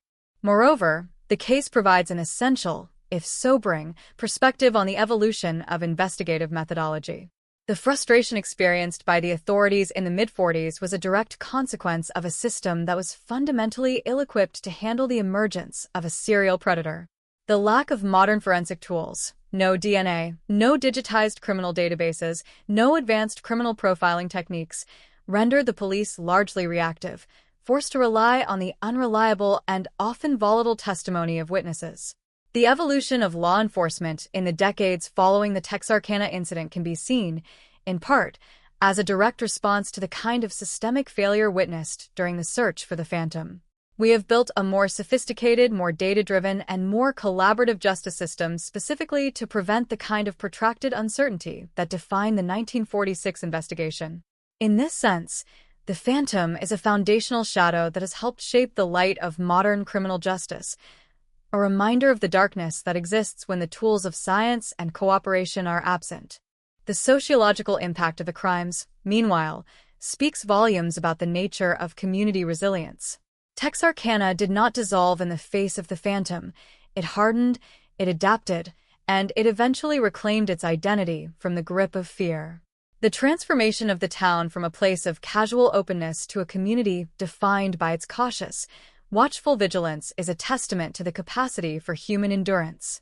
The residents were forced to learn how to exist in the presence of terror, how to maintain their social structures while under the constant, crushing pressure of a looming, unseen threat. This resilience is the true story of Texarkana. The murders were the catalyst, but the enduring narrative is that of the community that survived them, that grieved, and that slowly, meticulously, piece by piece, rebuilt the sense of safety that had been stolen. The town's refusal to be permanently defined by the violence is the most powerful rebuttal to the Phantom's legacy. It is a quiet, steady affirmation of life in the face of an adversary who offered only death. The cultural afterlife of the case, as expressed through the cinematic and literary adaptations that followed, further underscores the importance of storytelling in the processing of collective trauma. By turning the nightmare into a narrative, the world outside Texarkana was able to grapple with the horror of the crimes while keeping them at a distance. The burlap mask, once a source of localized, paralyzing panic, became an archetype of the horror genre, a symbol that is instantly recognizable to millions. For the community itself, this shift in status from a local, bleeding wound to a piece of cultural history was a necessary step toward the long-term healing process. It allowed them to engage with the story on their own terms, to curate the memory of the events, and to maintain a degree of control over the narrative of their town. The story of the Phantom is a prime example of how societies use myths and narratives to manage the legacy of violence, turning the unmentionable into the historical and the terrifying into the legendary. As we conclude this examination of the Texarkana Moonlight Murders, we are left to consider the moral of the story, if such a thing can be distilled from so much senseless tragedy. The lesson is not one of simple caution, nor is it a validation of the necessity for vigilance. It is perhaps a deeper acknowledgement of the fragility of our social contracts. The Phantom broke the rules of the society he existed within, and in doing so, he exposed the vulnerability of the structures that we build to protect ourselves. He proved that even in the most secure of environments, the potential for darkness exists, waiting in the periphery, ready to capitalize on the moments when we feel most comfortable. The responsibility, therefore, lies with us, not just to build better locks or to conduct better investigations, but to cultivate a sense of community that can withstand the intrusion of the unknown. It is the strength of our connections, the depth of our empathy, and the clarity of our shared humanity that provide the ultimate defense against the forces that seek to divide and destroy us. The Texarkana case will always remain a sentinel in the history of crime, a marker of the point where the post-war optimism met the reality of a new, complex, and unpredictable age. It is a story that requires constant, respectful re-examination, not out of a fascination with the violence, but out of a need to remember the victims and to acknowledge the weight of the shadow that once rested upon the Twin Cities. The Phantom is long gone, his secrets buried with him, but the legacy of his reign of terror continues to be an integral part of the Texarkana story. It is a story that has reached its conclusion, yet it continues to invite the next generation to look into the darkness and to realize that the light they possess, the strength of their community, and the resolve of their collective spirit are the only true answers to the mystery that once threatened to silence them. The quiet of the Texarkana night, once a source of terror, has been reclaimed, a silence that is now peaceful, reflective, and testament to a journey that has come full circle. The phantom is merely a memory now, a dark, distant whisper in the wind, while the Twin Cities continue to stand, united and enduring, in the long, bright, and hopeful light of the present day. We look back not to mourn what was lost, but to appreciate the strength that was found in the aftermath, a resilience that defines the very essence of Texarkana and ensures that even the deepest of scars are eventually eclipsed by the continued growth and prosperity of a community that has never surrendered to the night. The culmination of our exploration into the Texarkana Moonlight Murders brings us to a final, profound meditation on the nature of truth in the aftermath of extreme violence. When we look back at the events of 1946, we are not merely studying a string of crimes. We are examining a pivotal moment in which the psychological infrastructure of an entire community was forcibly reconfigured. The Phantom did not just kill. He introduced a form of existential doubt that permeated the daily lives of the citizens. This doubt, this lingering uncertainty about the nature of the predator walking among them, created a permanent shift in how the residents related to one another. The social contract of trust, which had been the hallmark of their shared identity, was irrevocably replaced by a culture of observation and caution.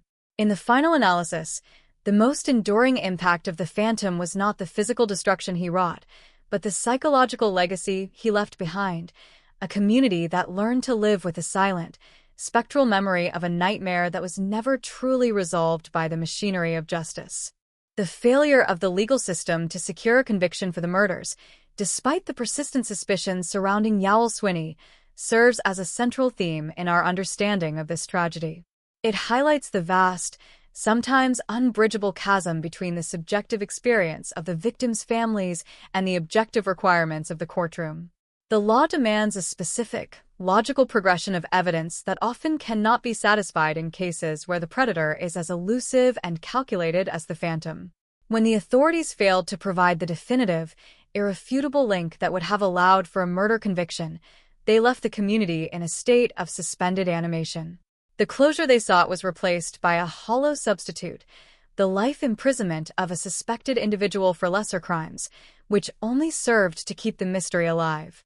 This ongoing ambiguity is a testament to the fact that justice, while an essential pillar of our society, is inherently limited in its ability to address the profound, chaotic depths of human malevolence. Furthermore, we must address the persistent, haunting nature of the what-if scenarios that have followed the case for nearly 80 years.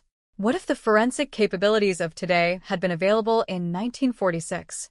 What if the authorities had been able to secure the testimony they needed without being constrained by the rigid legal protocols of the era? These questions serve as the foundation for the persistent, amateur investigations that continue to this day, keeping the memory of the case active in the minds of historians and true crime enthusiasts alike. The Phantom continues to exist in the collective consciousness as a sort of historical enigma, a puzzle that refuses to be solved. This enduring interest is not a reflection of a fascination with the brutality itself, but rather an acknowledgement of the vacuum of truth that the killer left in his wake. We are driven by an innate, human desire for resolution, and when that resolution is denied, we find ourselves returning to the evidence, time and again, in an attempt to reconcile the irreconcilable. The resilience of Texarkana, which we have discussed as a primary element of the story, is equally important when considering the broader, national context of the case. The dual city of Texarkana represents the American experience of the post-war period, a time of transition, growth, and the optimistic belief that the worst was behind them. The intrusion of the Phantom into this narrative was a violent reminder that progress and safety are not guarantees, but delicate accomplishments that require constant, vigilant maintenance. The community's successful transition from a state of total panic to a state of recovered stability is perhaps the most significant aspect of the entire affair. It proves that a society can endure and even flourish despite the most harrowing experiences. The residents of Texarkana did not let their identity be consumed by the fear. They incorporated it into their history, treated it with the somber respect it deserved, and emerged as a stronger, more cohesive collective. This capacity for recovery is the true victory over the phantom. When we consider the victims, we are reminded of the profound, personal tragedy that underlies the larger, historical myth. Every individual who lost their life was part of a larger web of connections, a family, a circle of friends, a future that was being planned and built. Their deaths were not just a statistical phenomenon, they were the absolute, irreversible termination of human potential. The memory of Richard Griffin, Polly and Moore, Paul Martin, Betty Jo Booker, and Virgil Starks serves as a grounding point for our analysis. It reminds us that our primary responsibility is to the humanity of those who were lost and to the dignity of those who were forced to survive. To keep their names in the historical record is to provide them with the lasting recognition that their killers sought to deny them. This, in many ways, is the most profound form of justice that we can provide today, to ensure that they are remembered not as victims, but as individuals whose lives mattered and whose loss is still felt by the community they belong to. As we bring this extensive exploration to a close, we find that the Texarkana case continues to hold a mirror up to our own contemporary struggles. We live in a world that is still deeply uncomfortable with the reality of unpunished evil. We continue to see cases that defy our expectations, that resist our efforts at resolution, and that challenge our belief in the efficacy of the law. The Phantom of 1946 is a precursor to the modern, often complex, and deeply frustrating realities of serial crime. He serves as a reminder that we must remain diligent, that we must continue to invest in the tools of justice, and that we must always be mindful of the fragility of our sense of safety. The mystery will likely never be fully solved, and that is a reality we must accept as part of the weight of history. The story is a cautionary one, yes, but it is also one that speaks to the strength of the human spirit. Ultimately, the Phantom remains what he has always been, a shadow in the history of the Twin Cities. He has long since faded from the reality of the present, but his influence continues to be felt in the way the town remembers its past, in the way it approaches its future, and in the way it values the peace it has so carefully and so intentionally restored.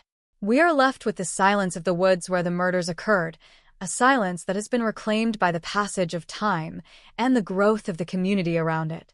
It is a peaceful, reflective silence, one that honors the memory of those lost without being defined by the terror they faced.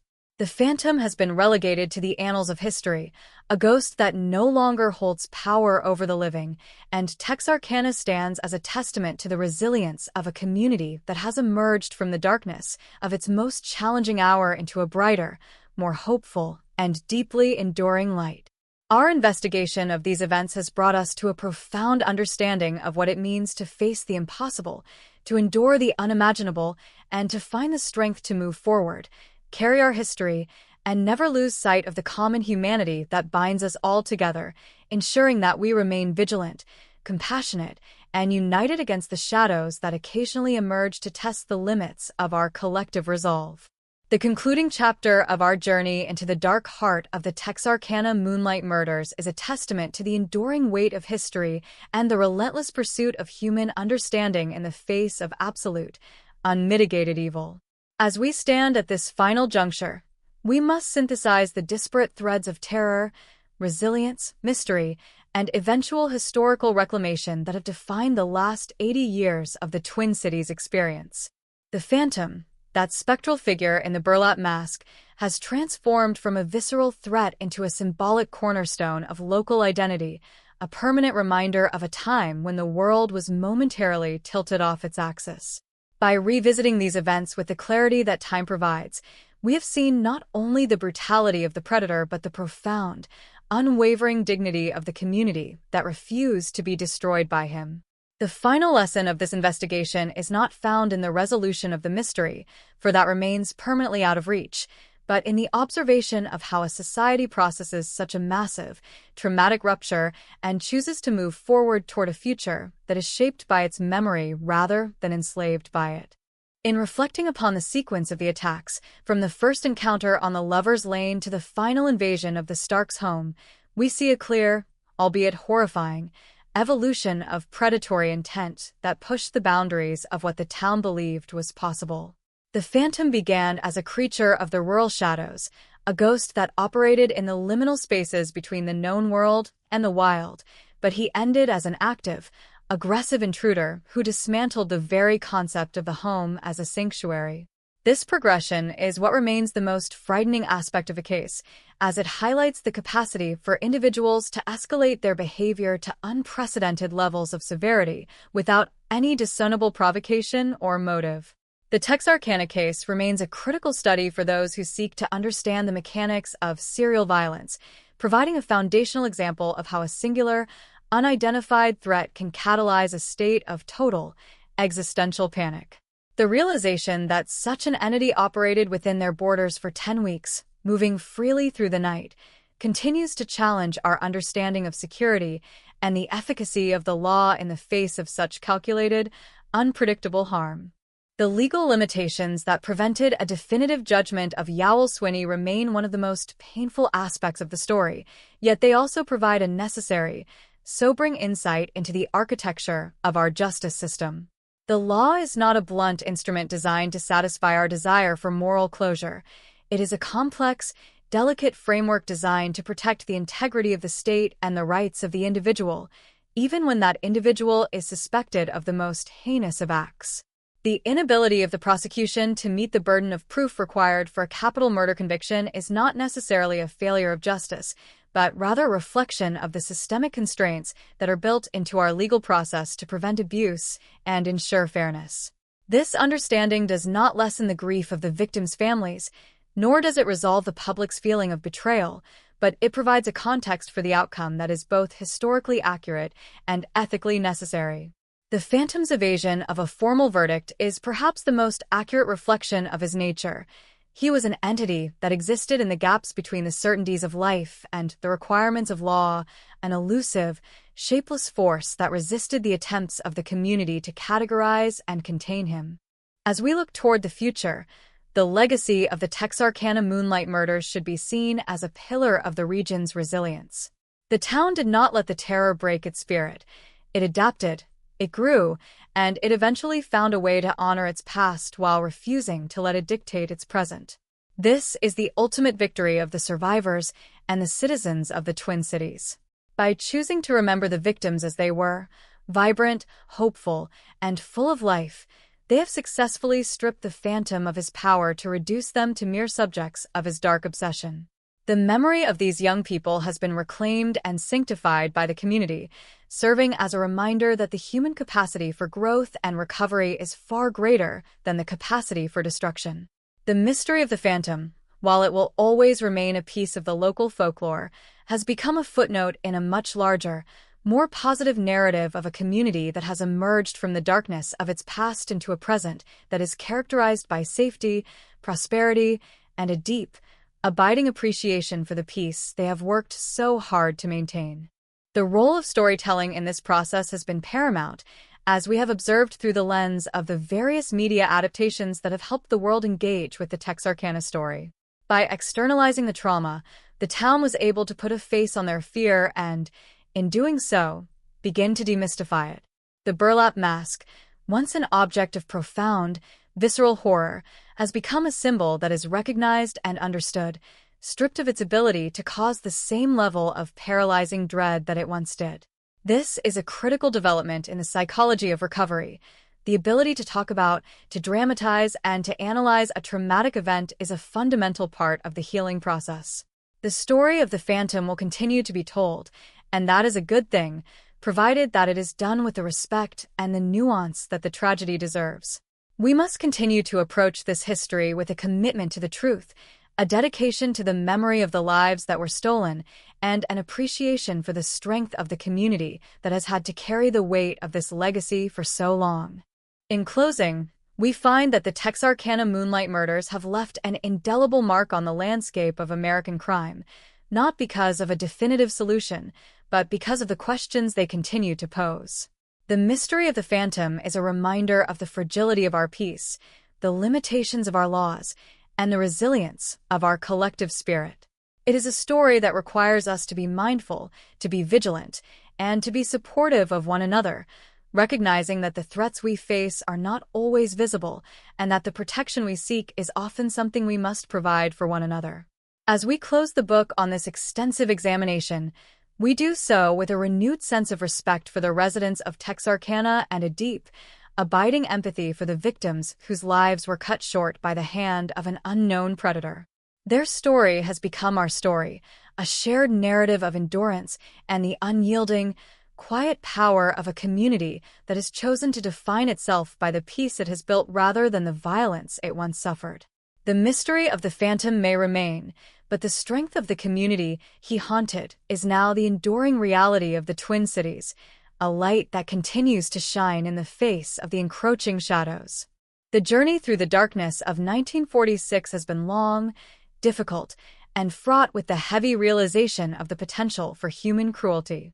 However, the path we have taken has also illuminated the capacity for human recovery, the strength of the human heart, and the enduring, irrepressible desire to live in a world that is defined by connection, empathy, and a shared commitment to the light. The Texarkana Moonlight Murders are, in the end, a profound reminder of the necessity of our vigilance, but also a celebration of our ability to emerge from the most challenging of times with our spirits intact and our resolve strengthened. The Twin Cities have moved forward, leaving the phantom in the annals of their past, while they continue to build a future that is defined by the prosperity, the security, and the enduring grace of a community that has seen the very worst of humanity and responded with the very best of it. We leave this story behind us, not as a point of obsession, but as a marker of the distance we have traveled, a testament to the resilience of a people who have proven that while the night can be long and full of shadows, it is never, ever the final word in the grand, unfolding narrative of our lives. The phantom is gone, the mystery persists, but the community of Texarkana remains, a monument to the endurance of the human spirit in a world that is constantly changing and ever in need of the light that we provide for one another through our compassion and our shared, unyielding commitment to the safety of our homes, the stability of our streets, and the enduring, precious gift of the peace that we have so diligently reclaimed and protected for all the days that follow, now and into the future. The final reflection on the legacy of the Texarkana Moonlight Murders requires us to step back and look at the grand tapestry of human behavior, law, and memory. Having walked through the chilling details of the crimes, the frustration of the investigation, the legal ambiguity of the trial, and the cultural transformation of the phantom into a figure of myth, we must now address the lingering existential question that haunts such cases. What does this teach us about the darkness that resides within the human condition? The phantom was not merely an intruder in the physical space of Texarkana. He was an intruder in the psychological space of the American public. He challenged the fundamental assumption that we are safe once we step away from the chaotic front lines of war and into the quiet embrace of domestic life. This assumption of safety is a cornerstone of our civilization, a shared agreement that we can build homes, raise families, and exist in a state of relative tranquility. When a figure like the phantom emerges, he does not just take lives. He takes away the luxury of feeling secure in the mundane. This loss of security is the most potent and long-lasting form of victimization. The individuals who survived the terror of 1946 and the families of those who did not were forced to navigate a world that had suddenly become hostile and unpredictable. They had to learn to look at the night with a different set of eyes, to perceive the ordinary shadows of the countryside as potential threats, and to understand that the thin line between a peaceful evening and a catastrophic encounter can be crossed in the blink of an eye. This is not a lesson that one simply forgets. It is a psychological weight that shapes the way a community interacts, the way it polices itself, and the way it remembers its own history. The phantom changed the DNA of Texarkana's social identity, making it a place where vigilance is not just a virtue but a survival mechanism, a trait that has been passed down through the generations as a silent, cautionary heritage. When we consider the evolution of the investigation, we are forced to confront the harsh reality that justice is often a race against time, resources, and the limitations of the available tools. The investigators of the mid-40s were operating in a vacuum of information, attempting to solve a series of crimes that defied the logic of their time. The Phantom was a step ahead not because he was a criminal mastermind, but because he was a creature of chaos, acting without a recognizable motive or pattern that the existing police methodologies could decode. The frustration of these men, their long nights, their desperate searches, their attempts to bait a predator who had no interest in playing by their rules, is a powerful reminder of how far we have come in the field of criminal justice. Yet, even with all the modern advancements at our disposal today, the question remains, could we truly stop such a phantom? The nature of random, low-level serial predation remains one of the most difficult puzzles for law enforcement to solve. A reminder that the human element of evil often defies the predictability of our scientific systems. The legal handling of the case, specifically the failure to definitively condemn Nacole Swinney for the murders, remains a point of contention that highlights the tension between the moral necessity of justice and the procedural constraints of the law. This tension is perhaps the most difficult aspect of the story to accept. We want the world to be fair, we want the guilty to be punished, and we want the victims to have their day of reckoning. When the system fails to provide that, it creates a sense of lingering, unresolved grief that can persist for decades. The Texarkana case serves as a quintessential example of how the legal system, in its pursuit of fairness and due process, can inadvertently leave behind a trail of ambiguity that haunts the public consciousness. The fact that the suspect lived out his life, was released, and died without ever having been held accountable for the most heinous of his suspected crimes remains a source of frustration, a reminder that in the real world, justice is not always served with the clarity and efficiency that we see in stories or on the screen. Furthermore, we must recognize the role of myth-making in the survival of this story. Why do we keep talking about the Phantom? Why does the image of the burlap mask continue to resonate? It is because the Phantom represents the archetype of the unknown enemy. He is the personification of the fear that we all carry, the fear that something dark and incomprehensible might be waiting just outside our door. By turning him into a legend, we gain a measure of control over that fear. We give it a name, we give it a visual representation, and we treat it as a subject of history rather than an active, ongoing threat. This process of mythologization is a coping mechanism, a way for us to transform the unendurable into the manageable. But in doing so, we must be careful not to lose sight of the reality of the tragedy. The Phantom is not a horror movie character.